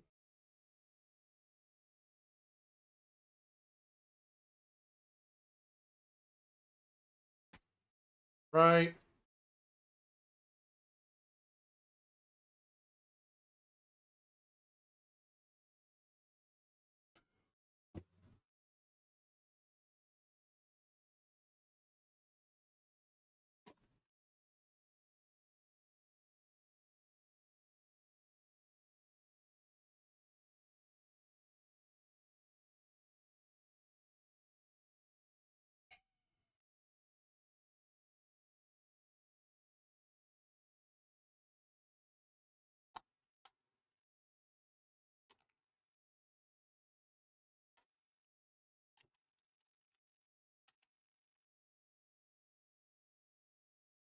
All right. Oh, man. Probably play another hour.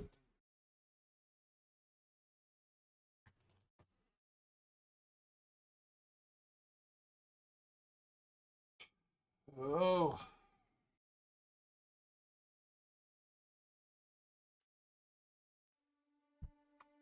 Oops. Hmm.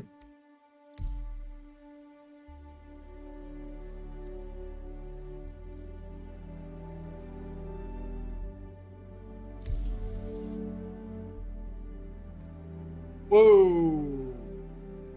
Bumped into my chair.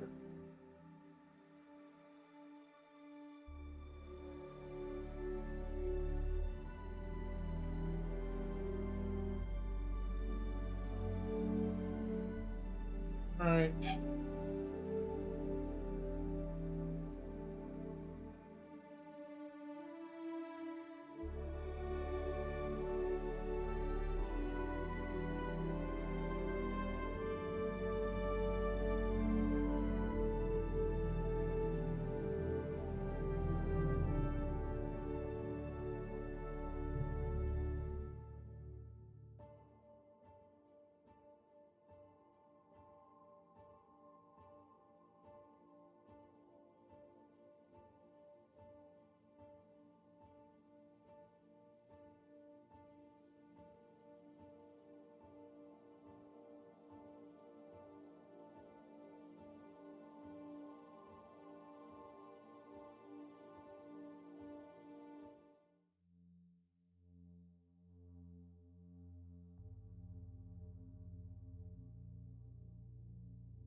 All right.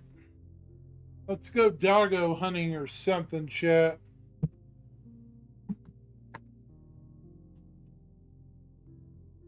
Feels so cheap. Yeah. See if it even loads.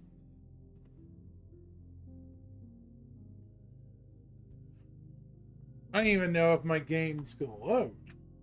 Oh, great. Don't do the endless loading crap. Come on.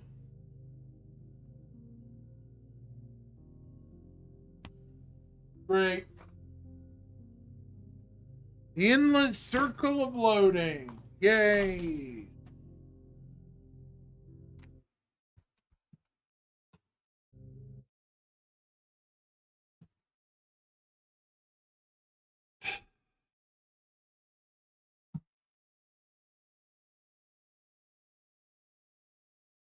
Am I live? No.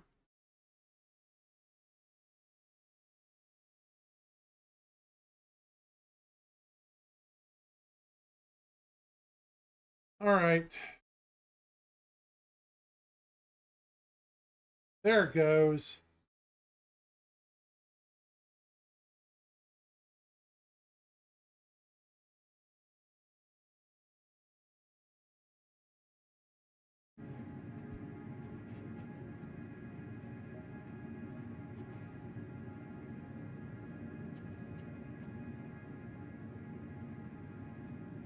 Come on, get me up.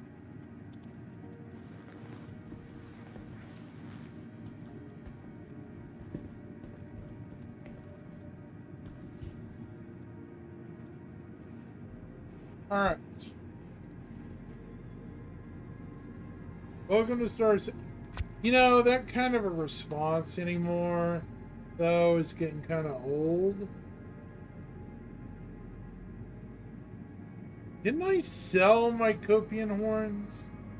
I don't remember.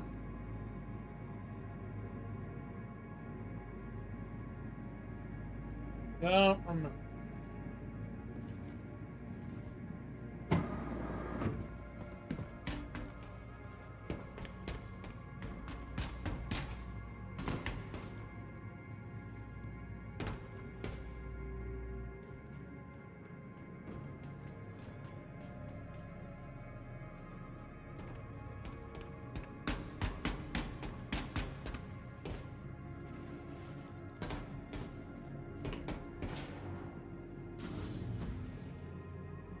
Right, let's keep going.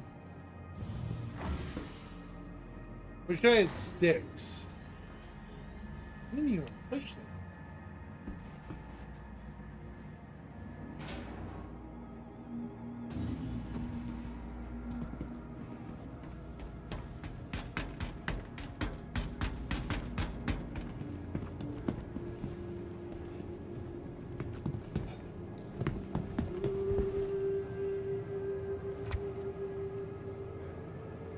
Okay, I'm not seeing my health or anything right now.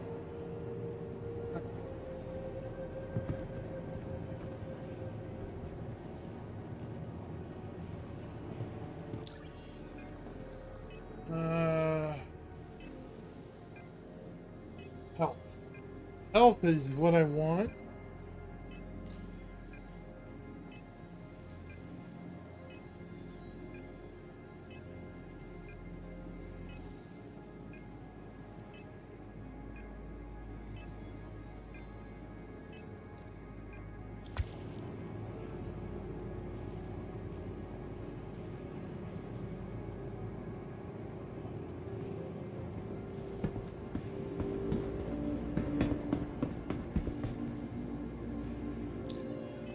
Find another contract.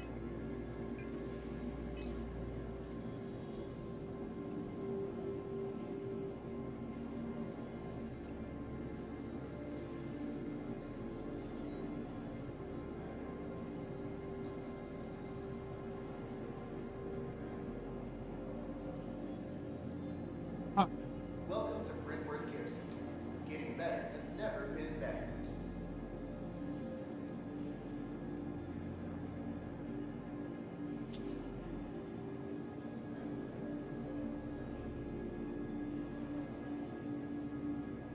Copion, yay. Mara and Copion.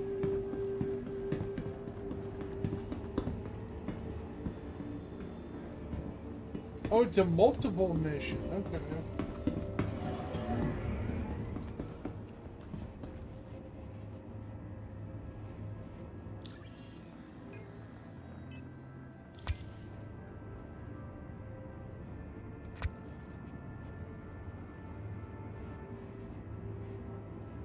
I have plenty of ammunition. These little jerks are not going to come after me. Not easily. Station. Stand clear of disembarking passengers. Well, that's pretty new.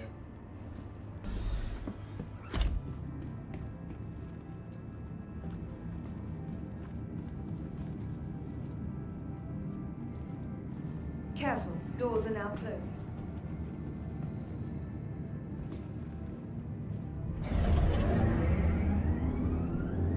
Alright.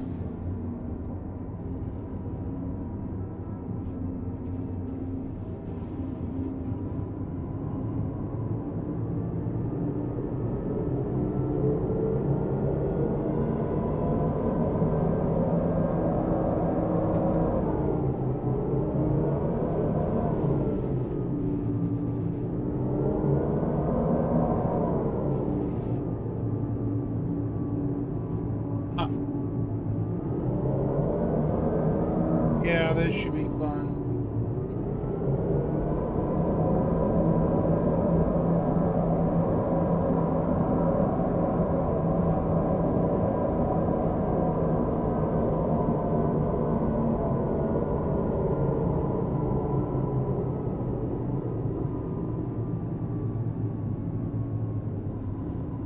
Gotta love the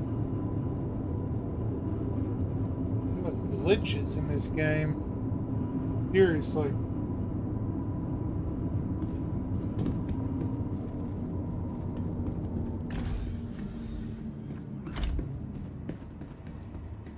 The capsule will be leaving the station momentarily.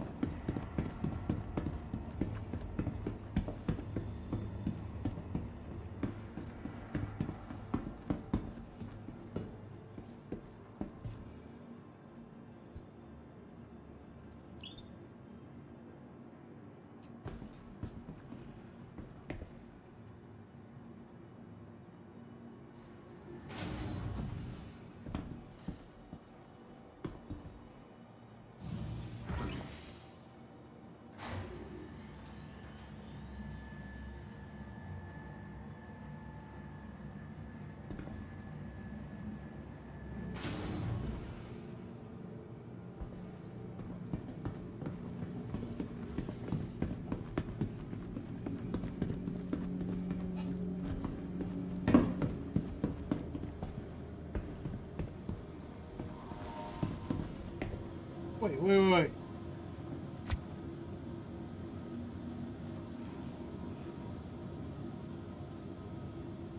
Microtech, the Empire's leader in cutting-edge technology, where creative innovation meets innovative creativity.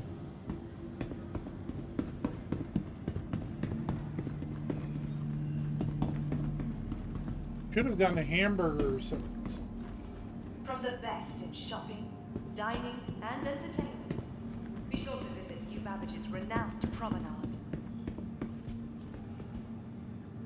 Welcome to the ASOP Vehicle Retrieval System. Okay. Remember, your belongings belong to you. Keep a careful watch on all personal items.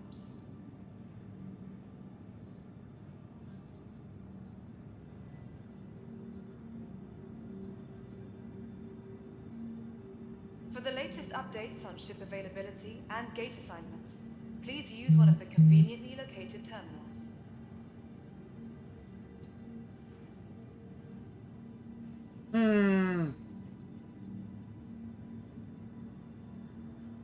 From all of us Pisces, at maybe? Microtech, welcome to the New Babbage Interstellar No. Spaceport. Let's use something with better. Yeah.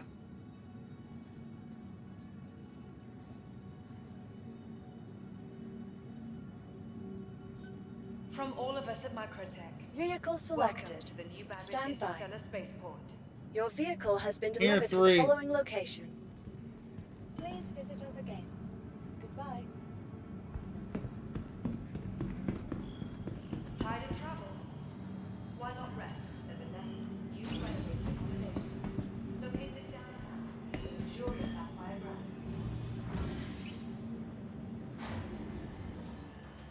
Keep sliding out of my chair. Come on.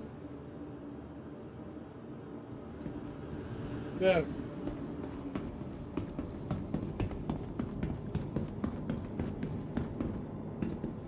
What the heck?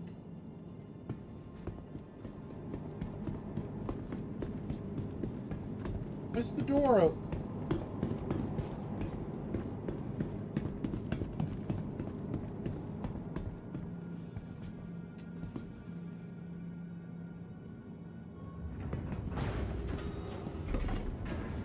I don't think it's open at all.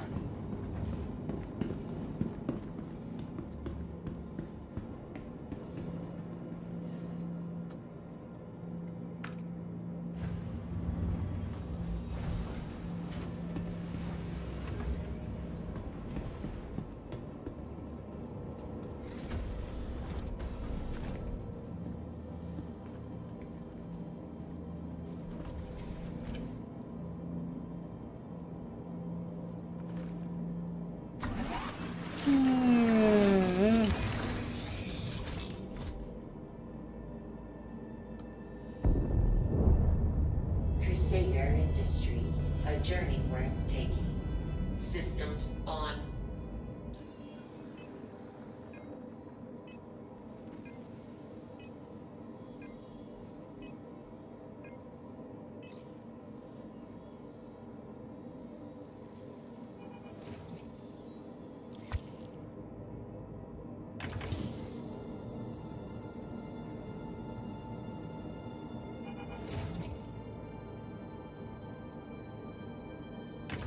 Quantum fuel 100%.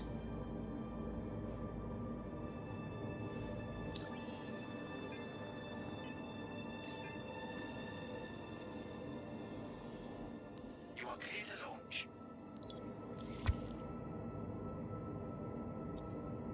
Launch complete.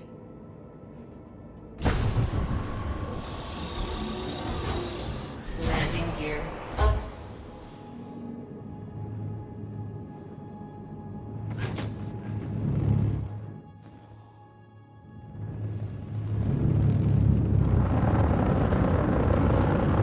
Thank you, and please visit again.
Quantum travel engaged.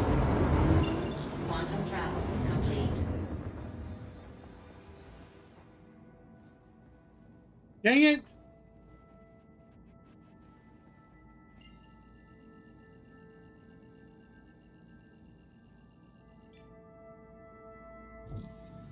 Quantum travel engaged. Quantum travel complete.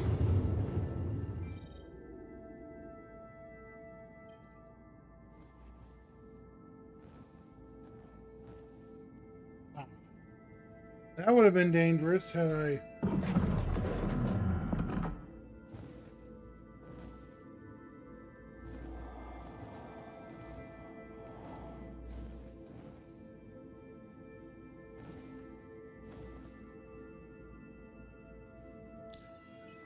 All right, where are we? In space.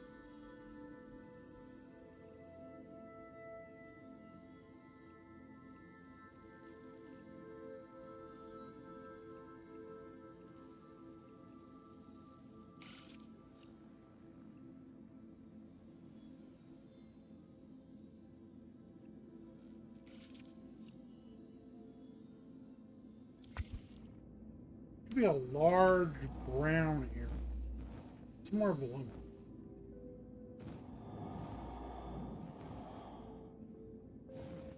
Those aren't clouds. Large area? Let's see if that's correct. Large.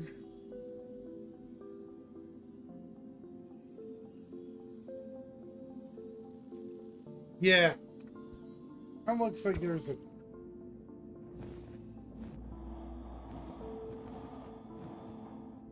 Yeah, that area looks kind of... Where are those clouds? Perfectly. Well, let's see if we can quantum anything.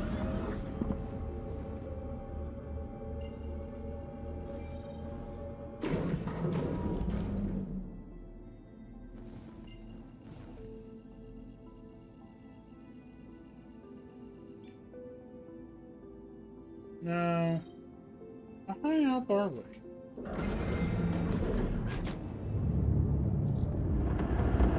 We're 85, 88.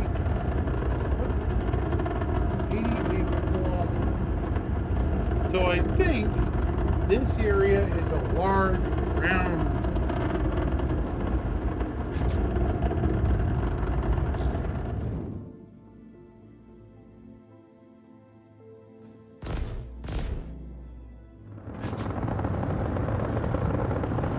Yeah, definitely forest or something below. We're 79 kilometers. RMC, okay. That's cool. I'm basically copian hunting at the moment. I don't think I have that Discord. What are you up to? You guys running RMC and stuff?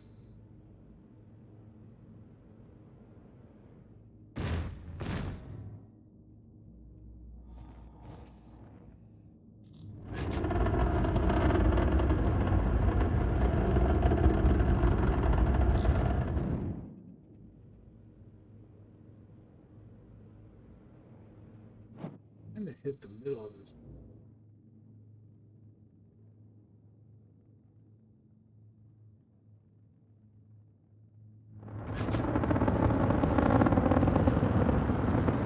I don't think this is snow. Or is it an ocean? Hold on. Pause real quick.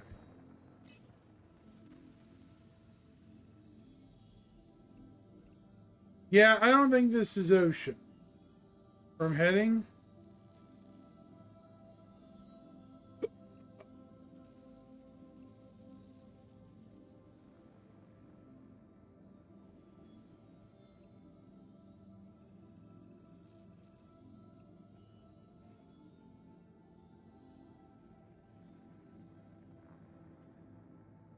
I don't know.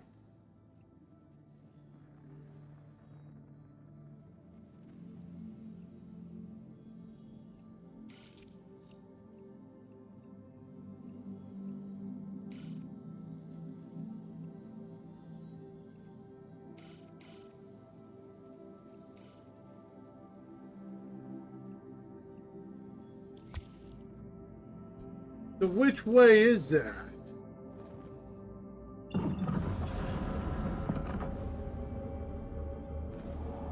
Yes.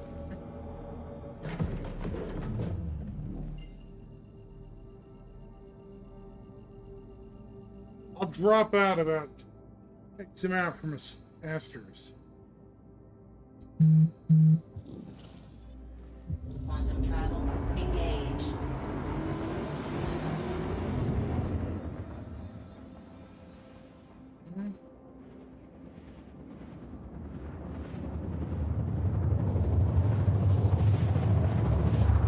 Drop out here. Cancel.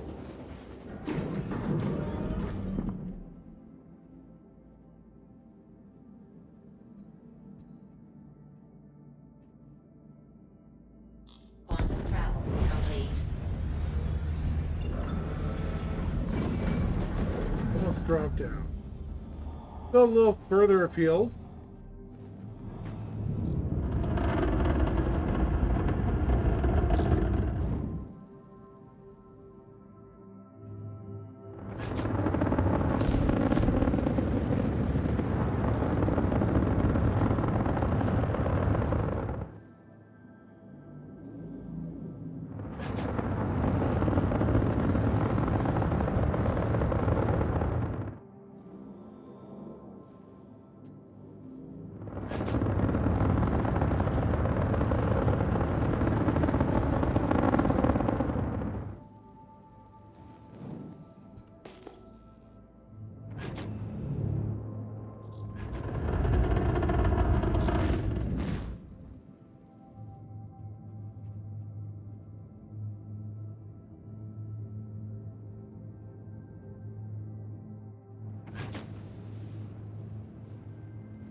Oh, they're Maroks. Okay.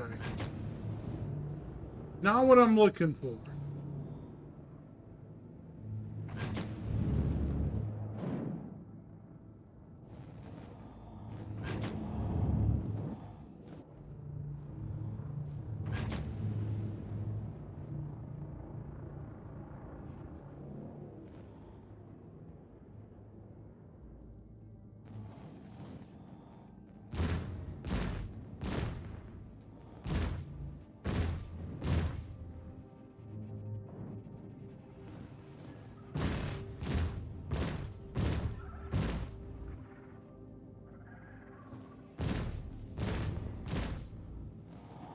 Huh.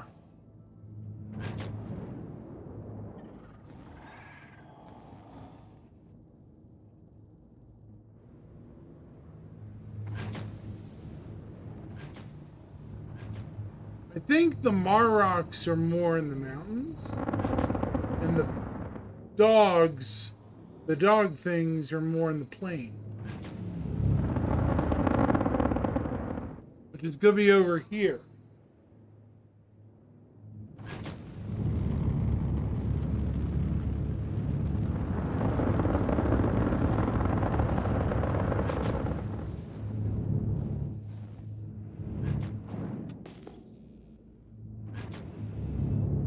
We're going to end up getting stuck.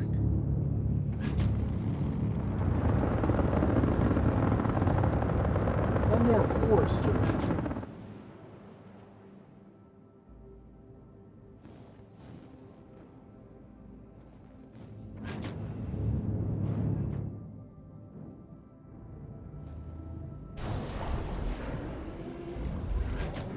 Should have brought a motorcycle. More of these Maroks.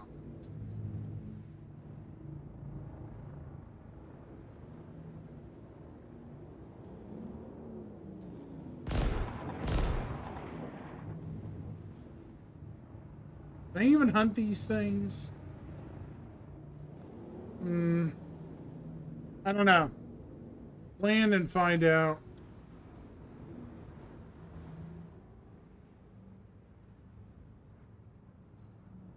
Pull forward a bit.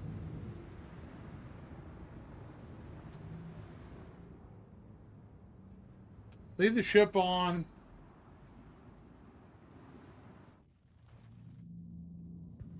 All right. Go out.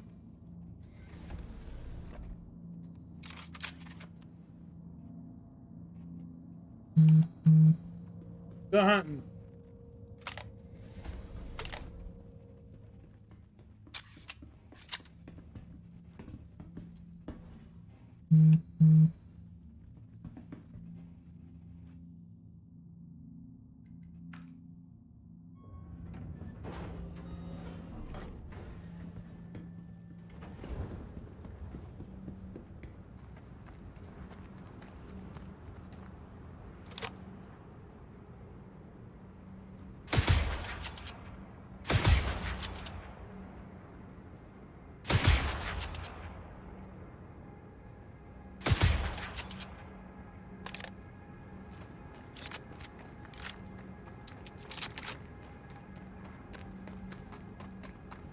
See if I can hunt these things.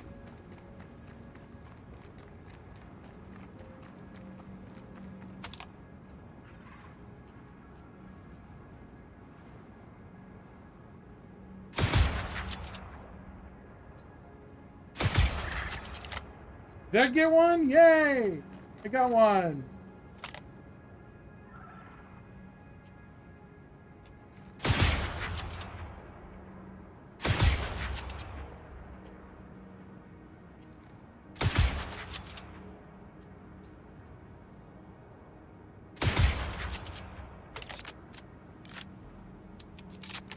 I love going big game hunting.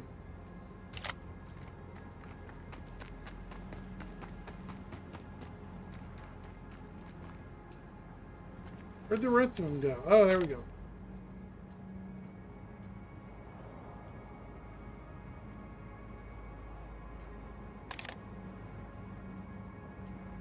Where'd he go?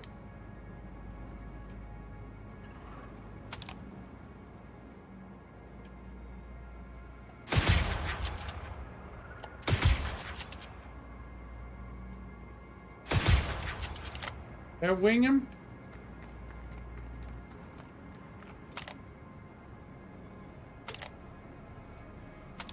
Ah.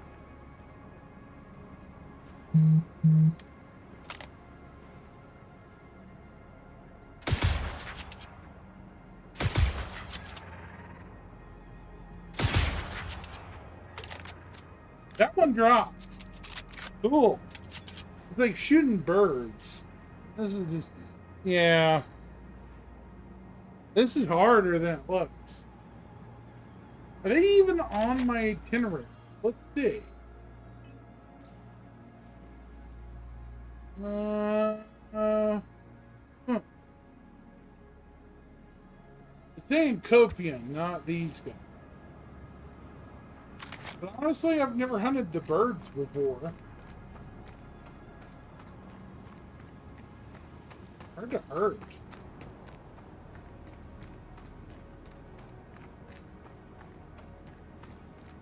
I don't even see where they went.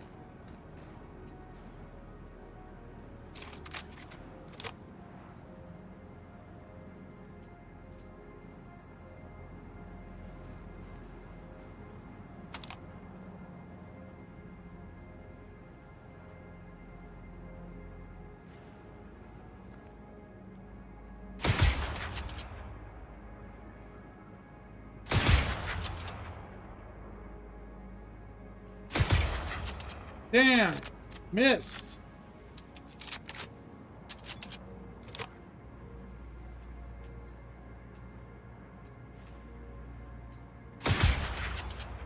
Oh! I think I got that one. Winged him at least. Did you get him?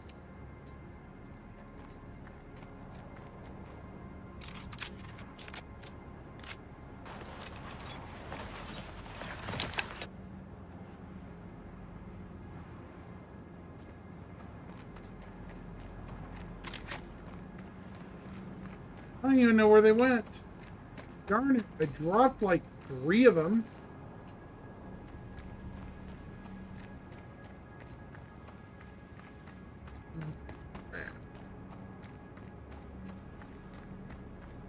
On. I'm nowhere near any of the Copian. So I don't see any of them.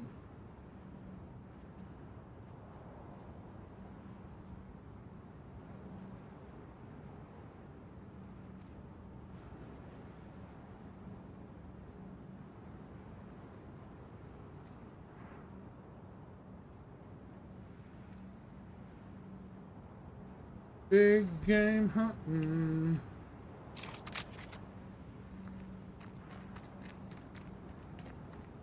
Now, I swear I shot one of them over here. Or took out one of them over here at least. Is that all of them? Boo. Well, that's lame. I don't even see where they went. That one I had a perfect shot of, too.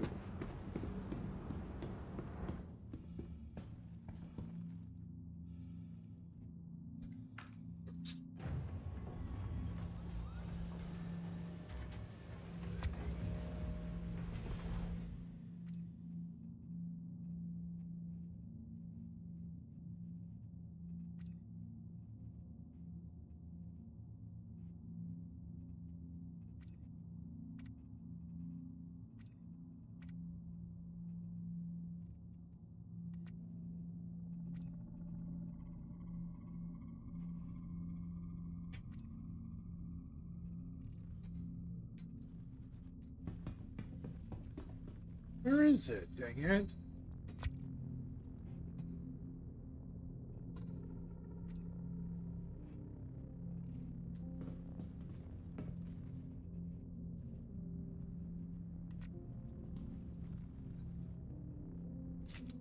Okay.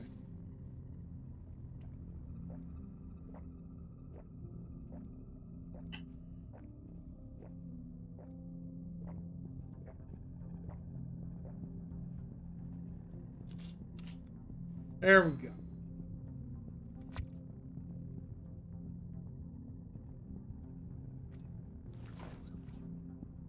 I need some food before too long. You know. Get out of here.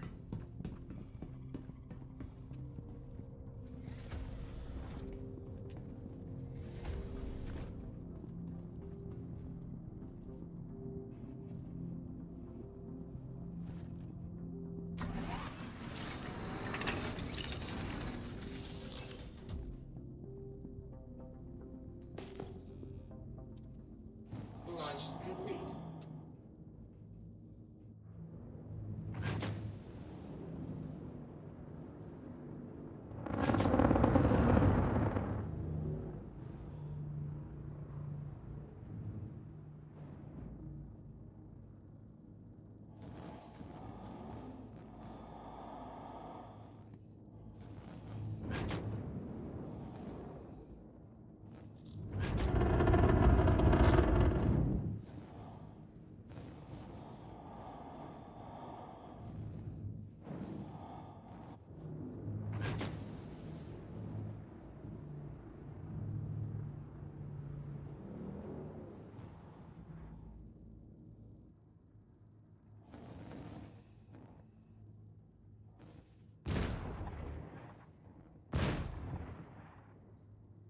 Here we go.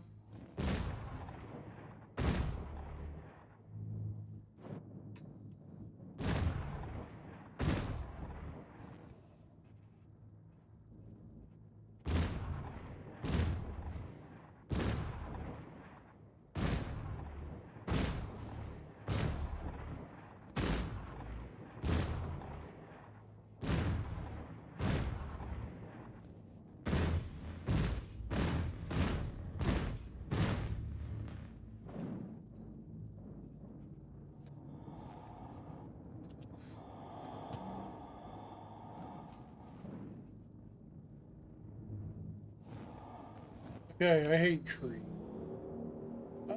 Hey now, this would be a perfect place to land and snipe them off. Perfect. Right, they're directly at the back.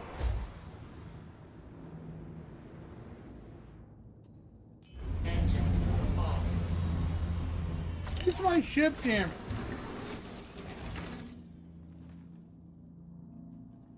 That's kind of odd. My ship is partially damaged. Who knows? I'll take it to an outpost or something. Get it fixed.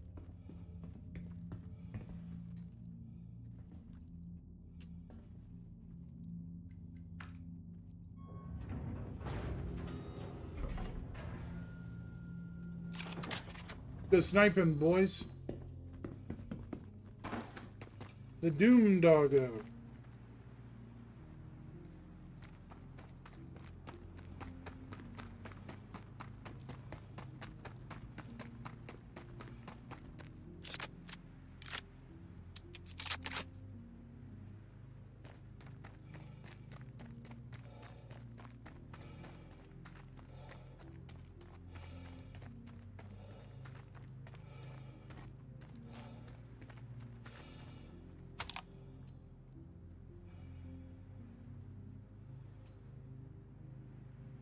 I swore they were in this tree line.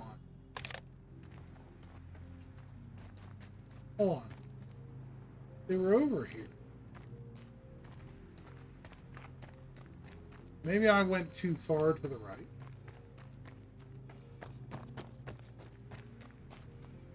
That's interesting. I don't see them now. Maybe I will move too far away.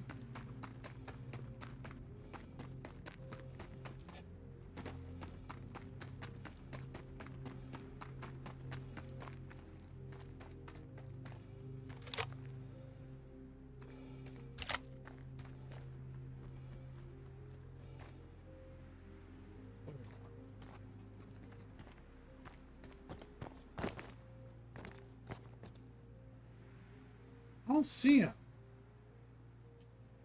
Not to say they're not here, but yeah, super weird. Scorpions should be like right here. They were near some big trees.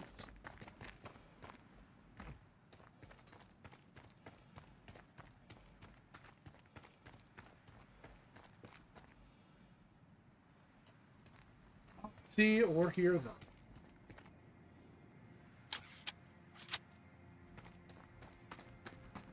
Weird.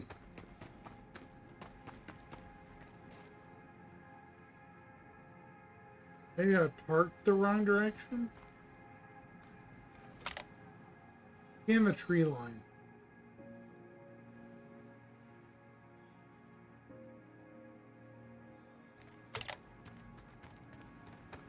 Could have swore they were right in front of me.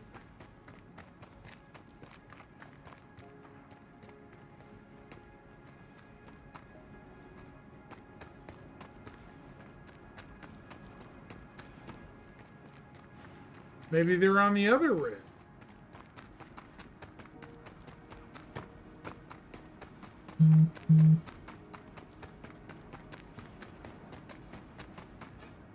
If there is a ridge this way.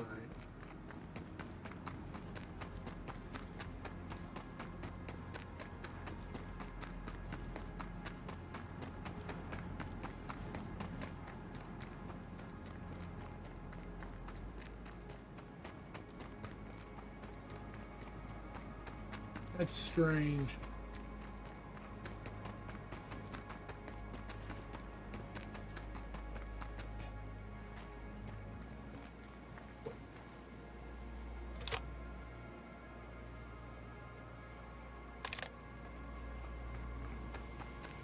Weird. I thought they were literally right off that ridge. My ship.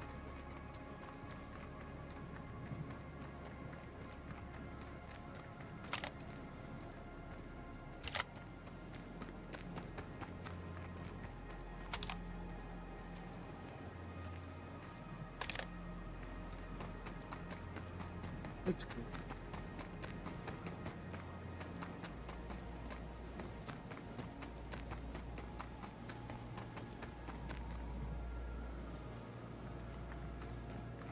I'm going back to my ship.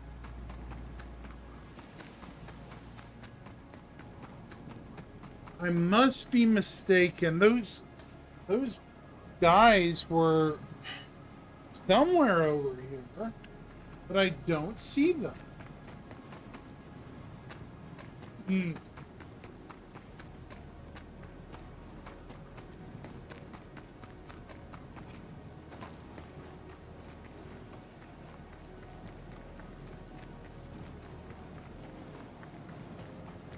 They're off.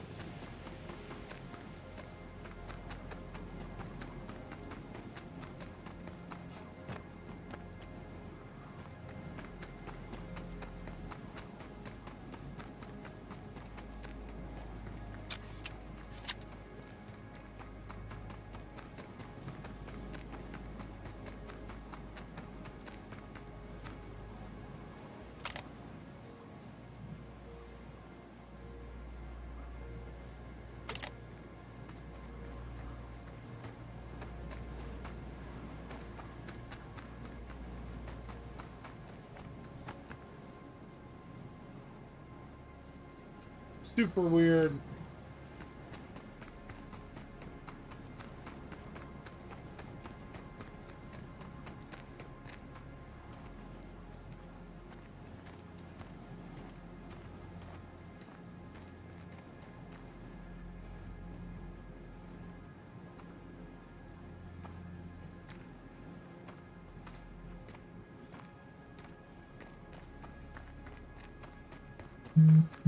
What?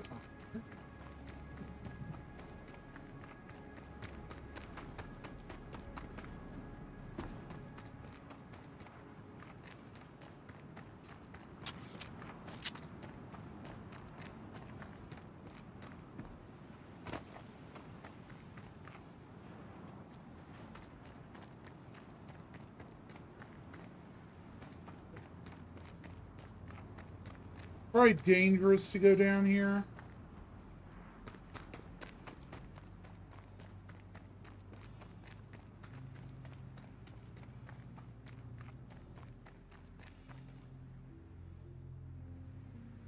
Right now, I don't care. I'm trying to find my hunt.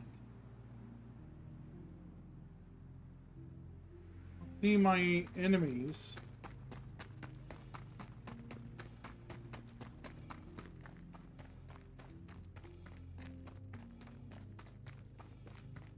Wait.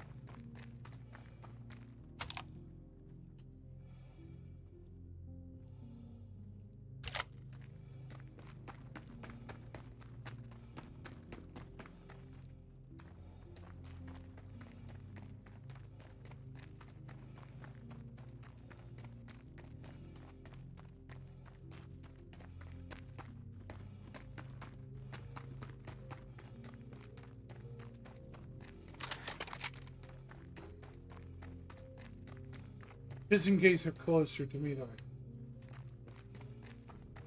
Wait, there they are. Okay, no wonder I couldn't see them.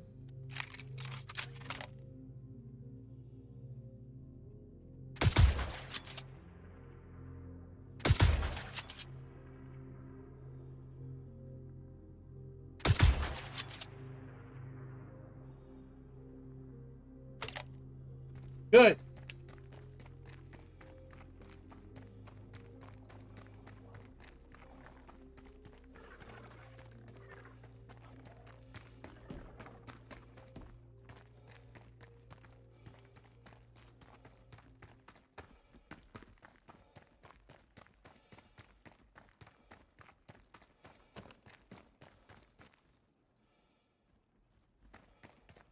Got 4 of them.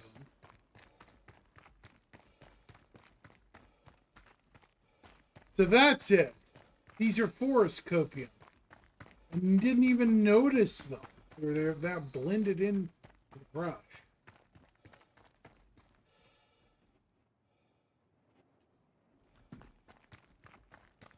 Wait.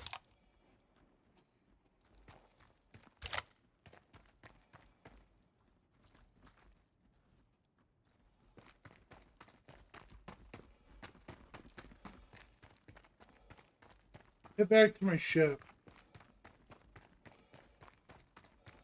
Yeah. Head back to my ship. Get out of here. Got the 4 of them.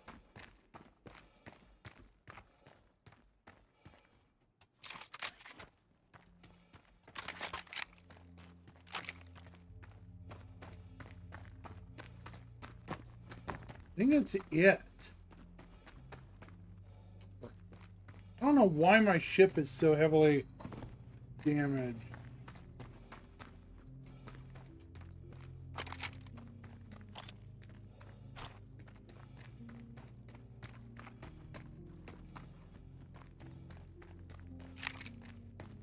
Get in, find the next area, move on.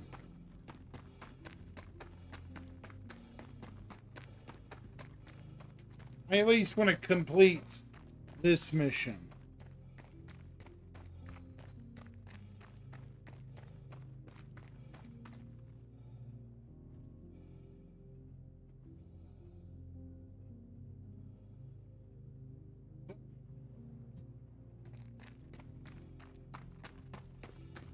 Should title this Big Game Hunting on in Stanton.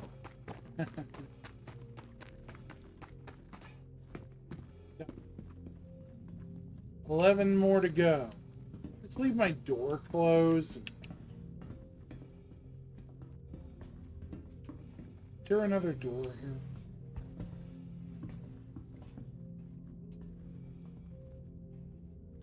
What's this one?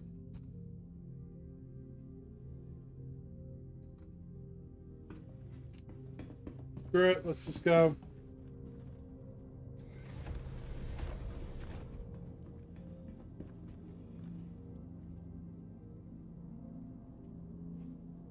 Let's move on to the next hunting area.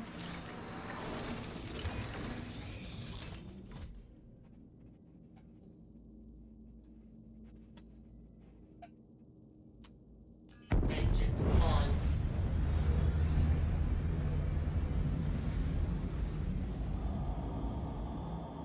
Let's see. Who's that?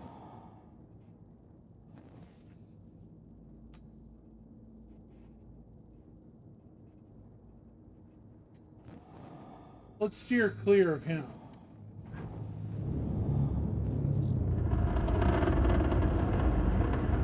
Freaking Great Corsair, 19 kilometers.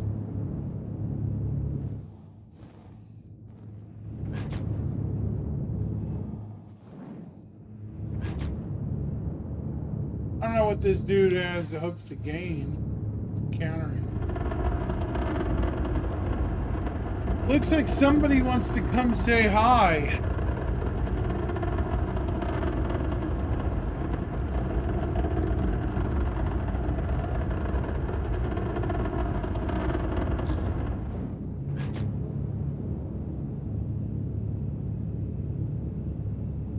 I noticed that somebody wanted to say hello, and I'm not interested in saying hello.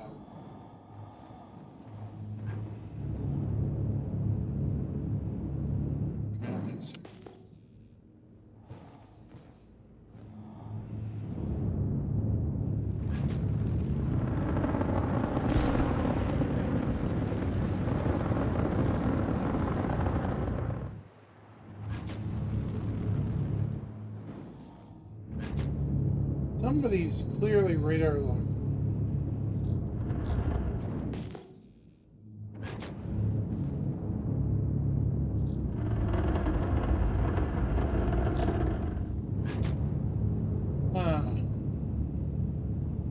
That is interesting.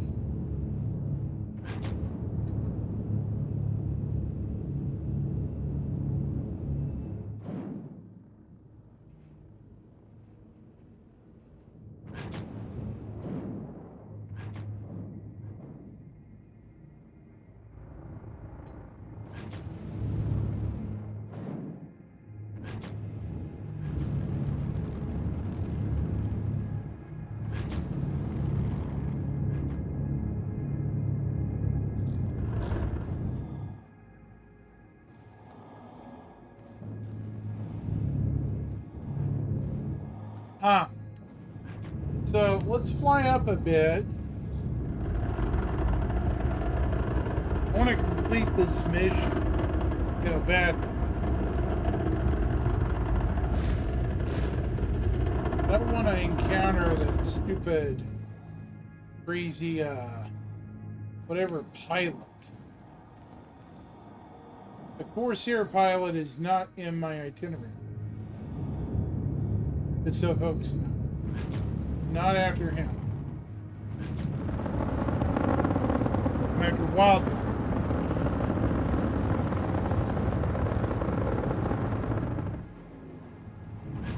It looked like he was getting closer.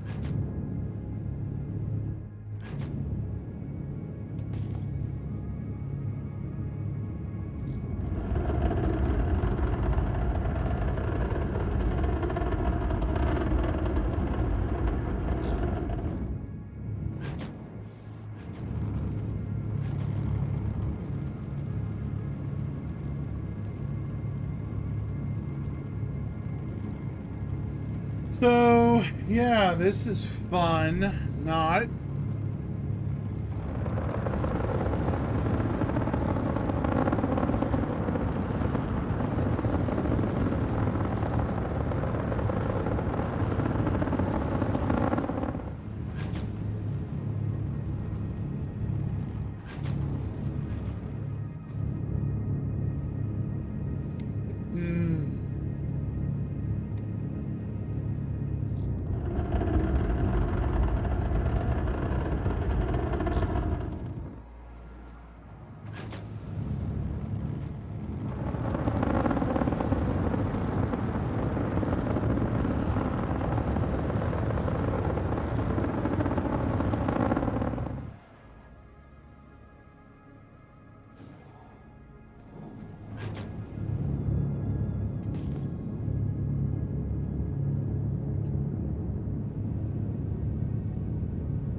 A lot of flat areas out here. I'm looking for something in particular. I'm looking for freaking Copians.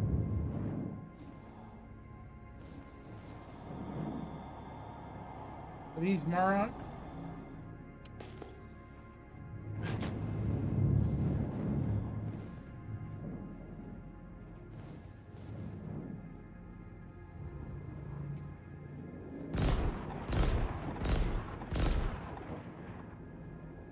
Stupid birds.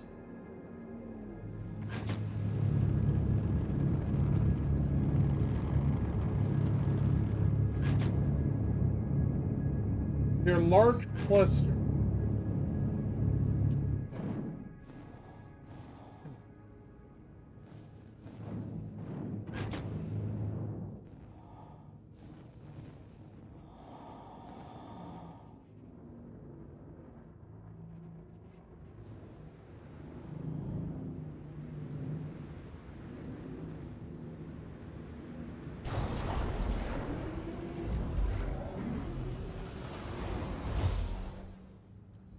Landing complete. Right.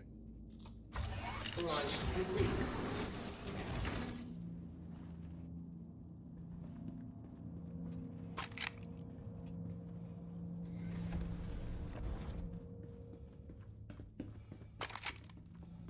Go.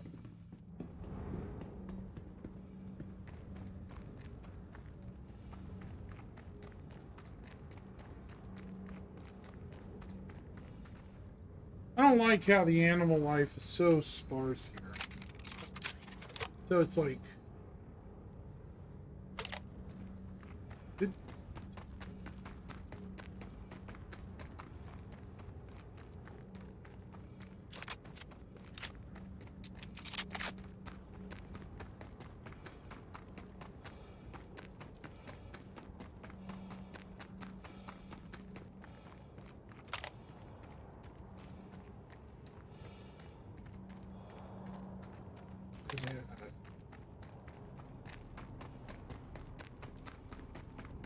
They're nearby. I saw them. There they go.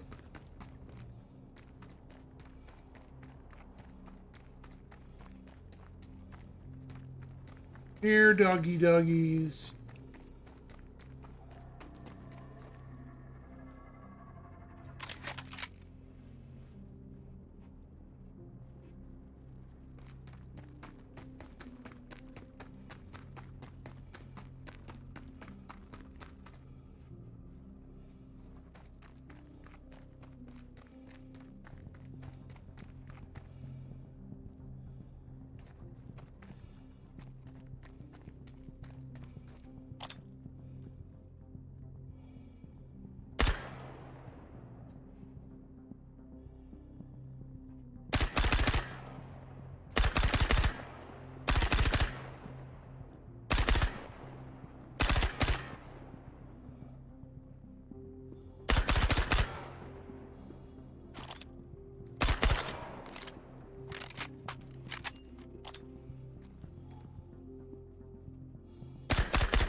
Cool.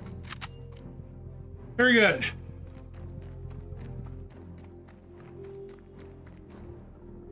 Got it.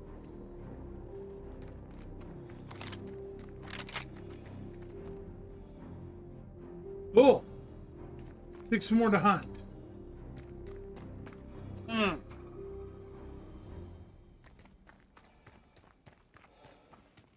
There's somebody here.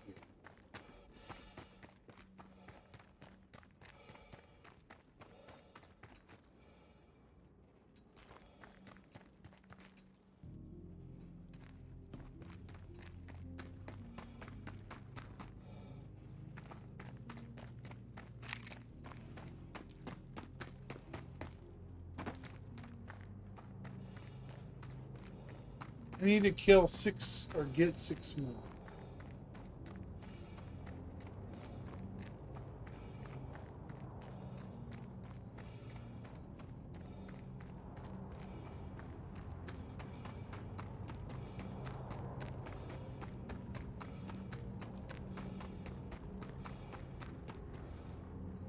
Bear with me. People are gonna pull off stupid shit. God. Yeah, it does. It means it. Since I'm done with my mission, I'm out of here.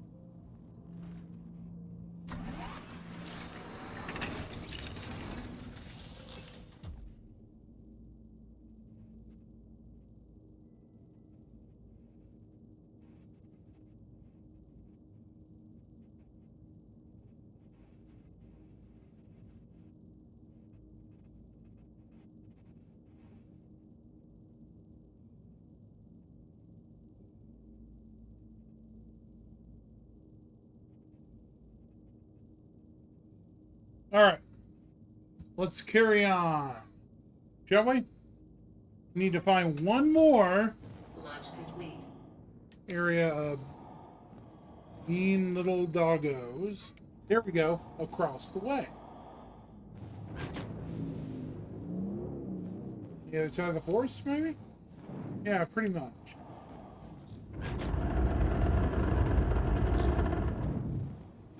Right over here. Land in this stone field.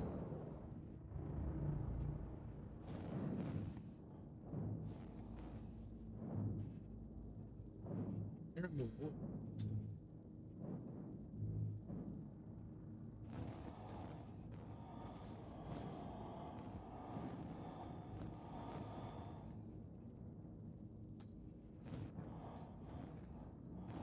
Landing complete.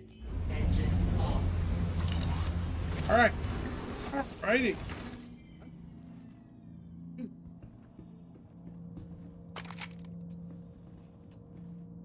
Alrighty. We are about finished up with this mission. Finally, I have 9 out of 15. Found the doggos I wanted, and now we're gonna go hunting the rest. I don't know about you, chat, but I honestly can't wait for more hunting and stuff type missions. You know, say what you want. I like hunting in game.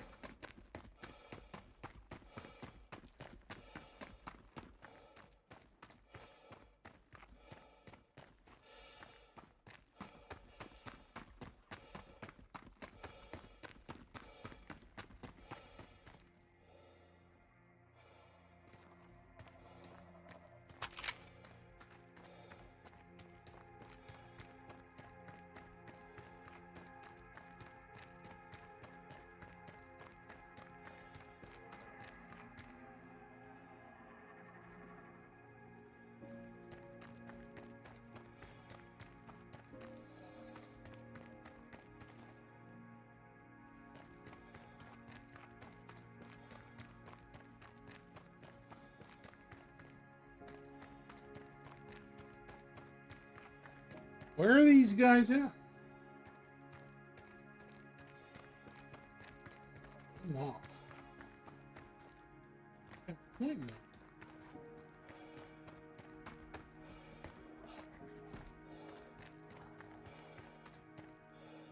Huh. Oh. Hello, friends.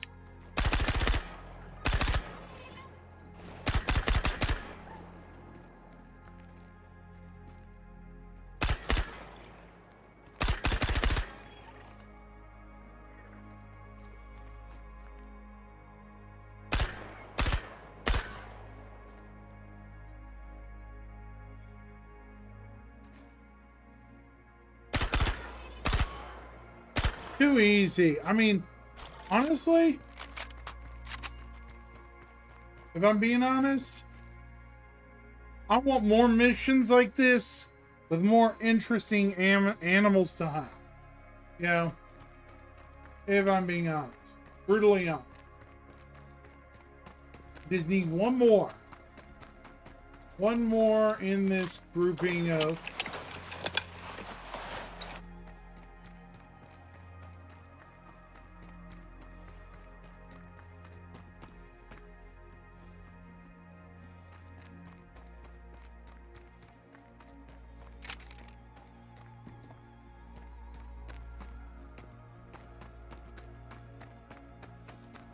Go ahead, go back to my ship.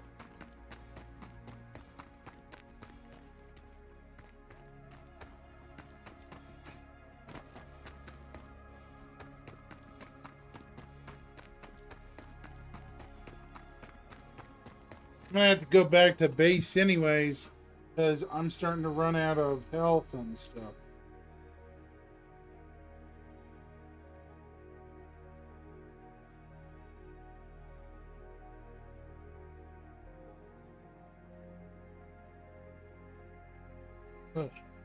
All right, need one more.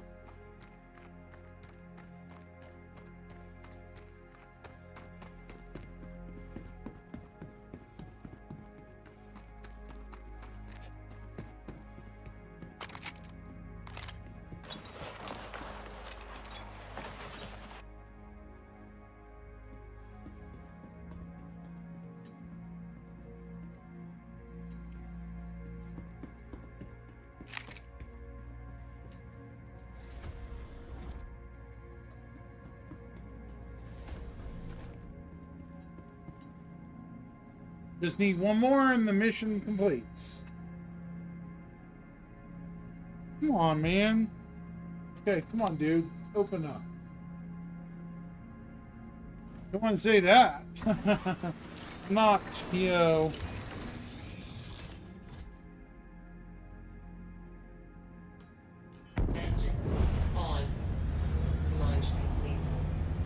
think I've already hunted though.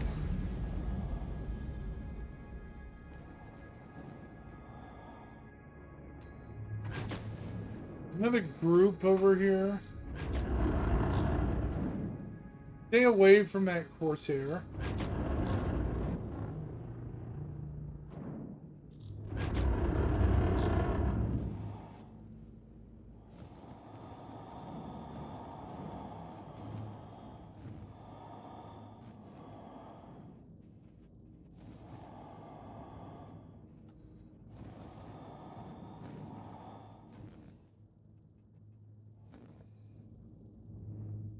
Few of these guys have already been shot at.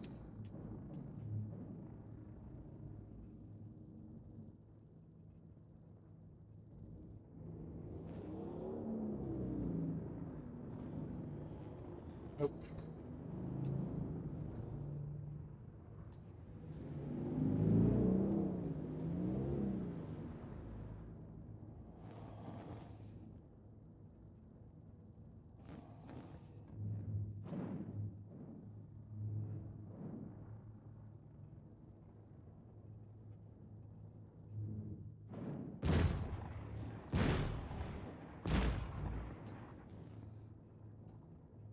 Oh, those are already bodies.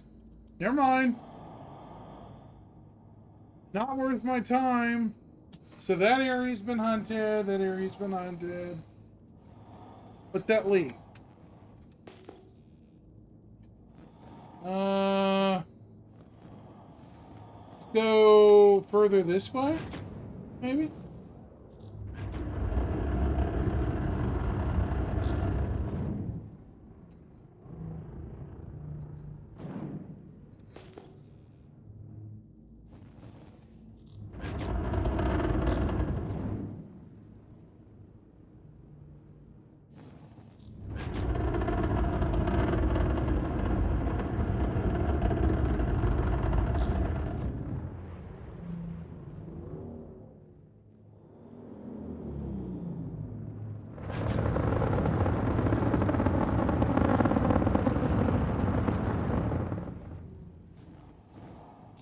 Hydrogen fuel, 75%.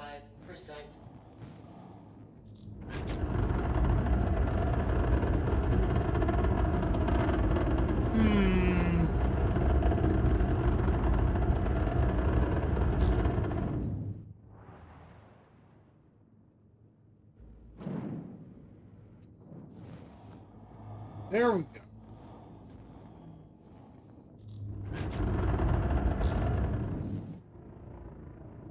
Got a big nest of them. Oops.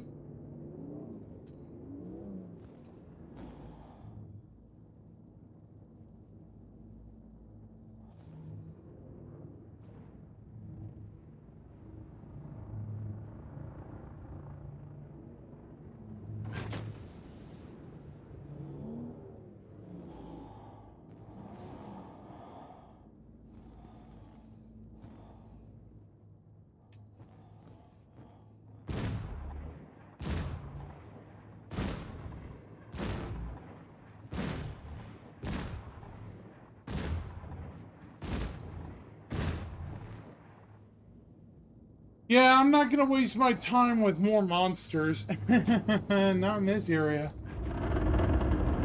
Damn it. For some reason.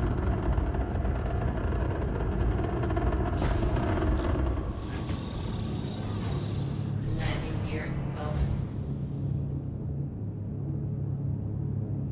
Yes, that was a cheap way to fight, but, you know, I don't feel like getting hunted down by whatever that is on radar.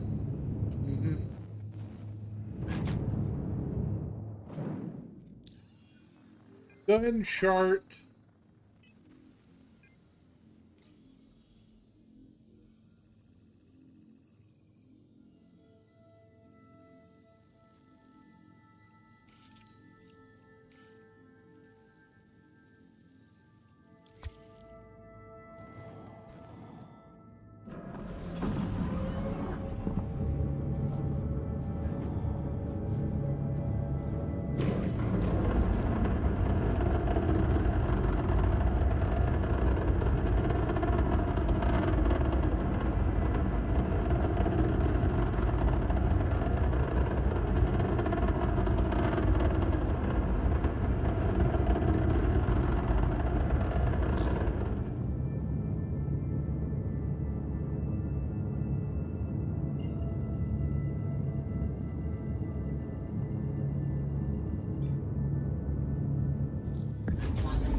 tangent off.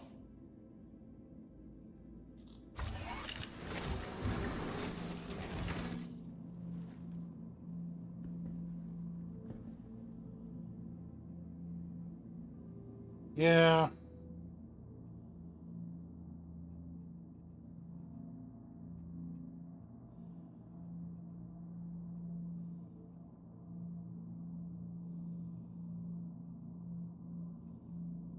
Anyways, I'm going to briefly drink something, and then I'm probably, for today, going to call it, at least for now.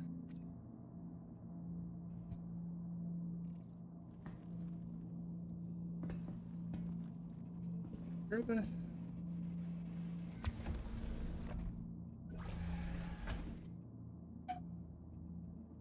Hey.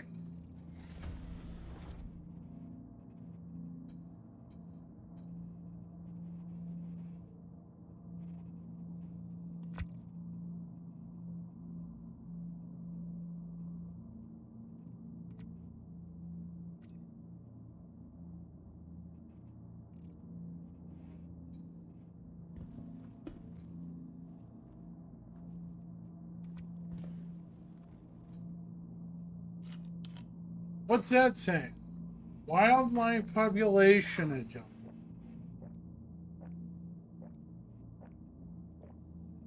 That's interesting. I've never seen that.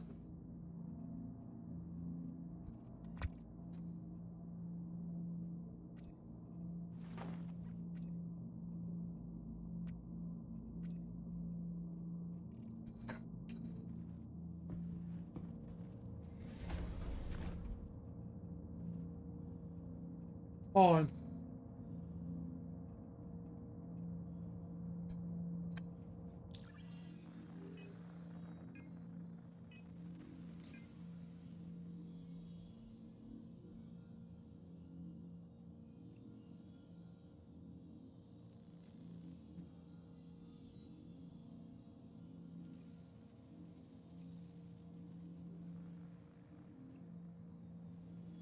How are these still active? I don't know.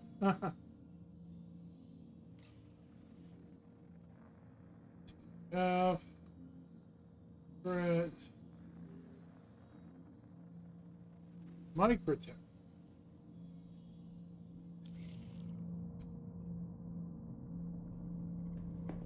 All right.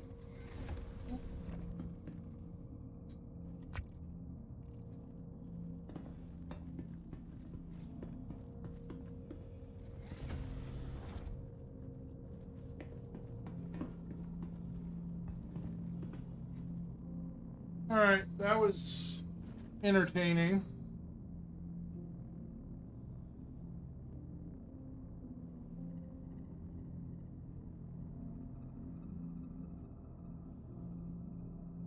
Um, huh.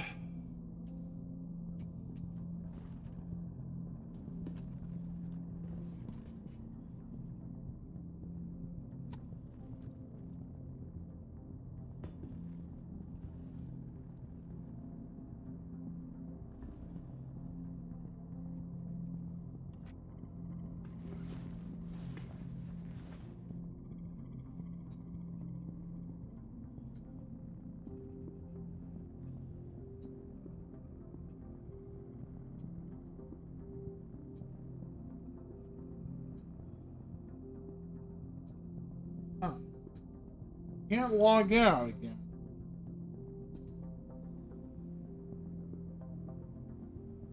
That's weird. That's weird. Yeah.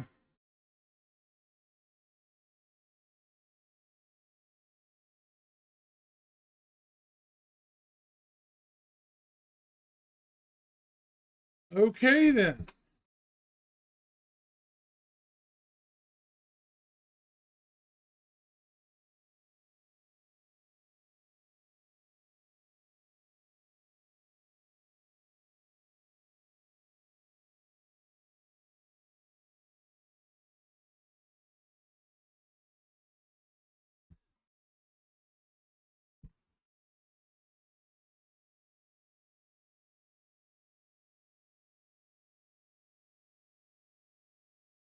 All right.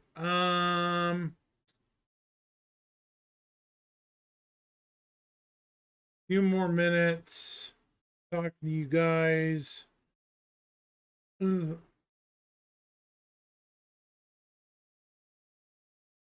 Definitely been an interesting night.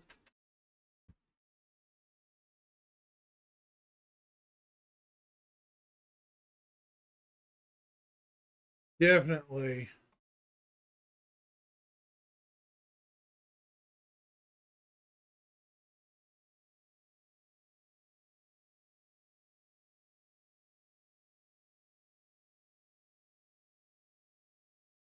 Definitely getting some interesting results.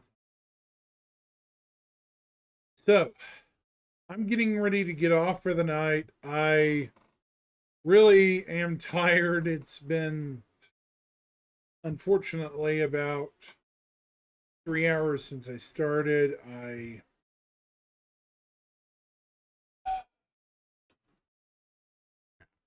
I totally forgot. I'm drawing a blank. It's crazy. Normally, I don't do super long streams at the end of the week, but I think I'm going to start doing a lot longer ones just to see, you know, how much fun I can have. This was an actually decent stream.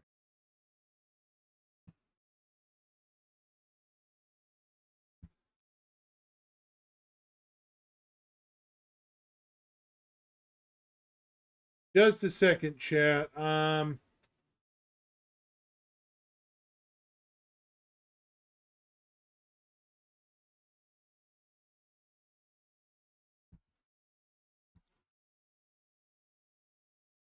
of my friends thinks Jumptown on the horizon. I think 324 will be on the road within the week.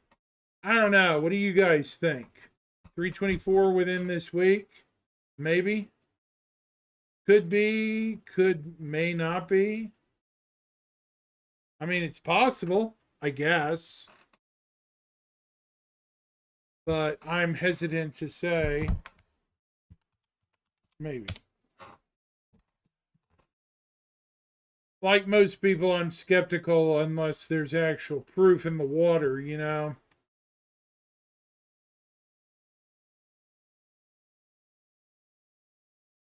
Um,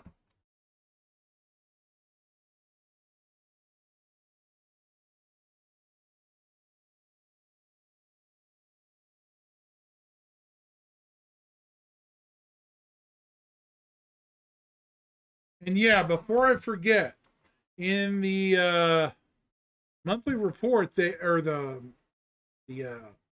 magazine, we got a mention of a brand new Saber variant. For those of you who weren't on earlier, I can definitely show it to you. It's short, sweet, to the point. I'll show it to you one final time before I get offline here and see if I.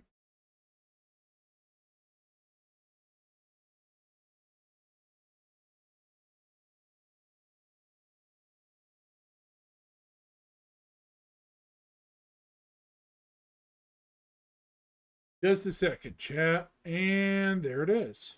Cool.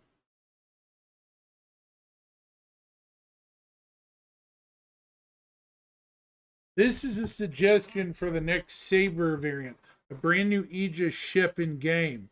We know nothing about it except the color scheme probably for it, yellow and green, and probably the look of the Aegis logo. That's it. No idea. Maybe it's a quantum enforcement version.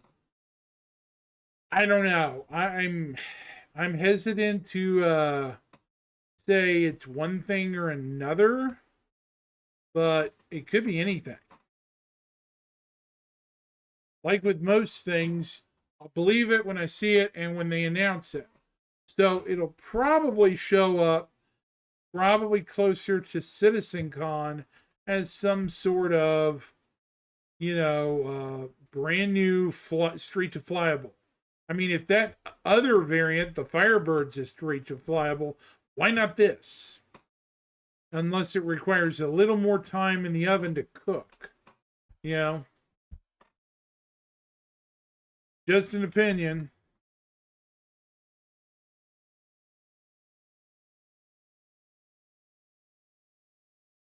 Yeah.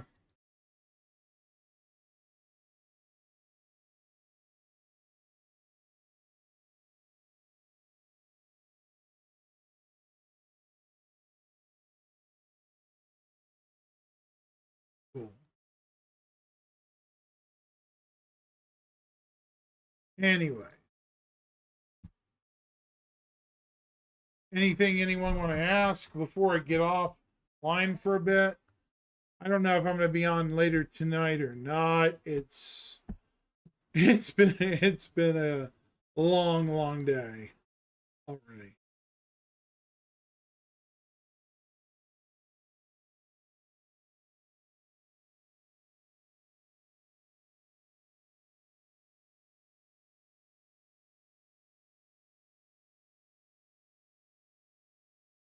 Three hours. I've been doing this for 3 hours. I really wanted to do it for more than 3 hours, but it's hot in my room where I do this.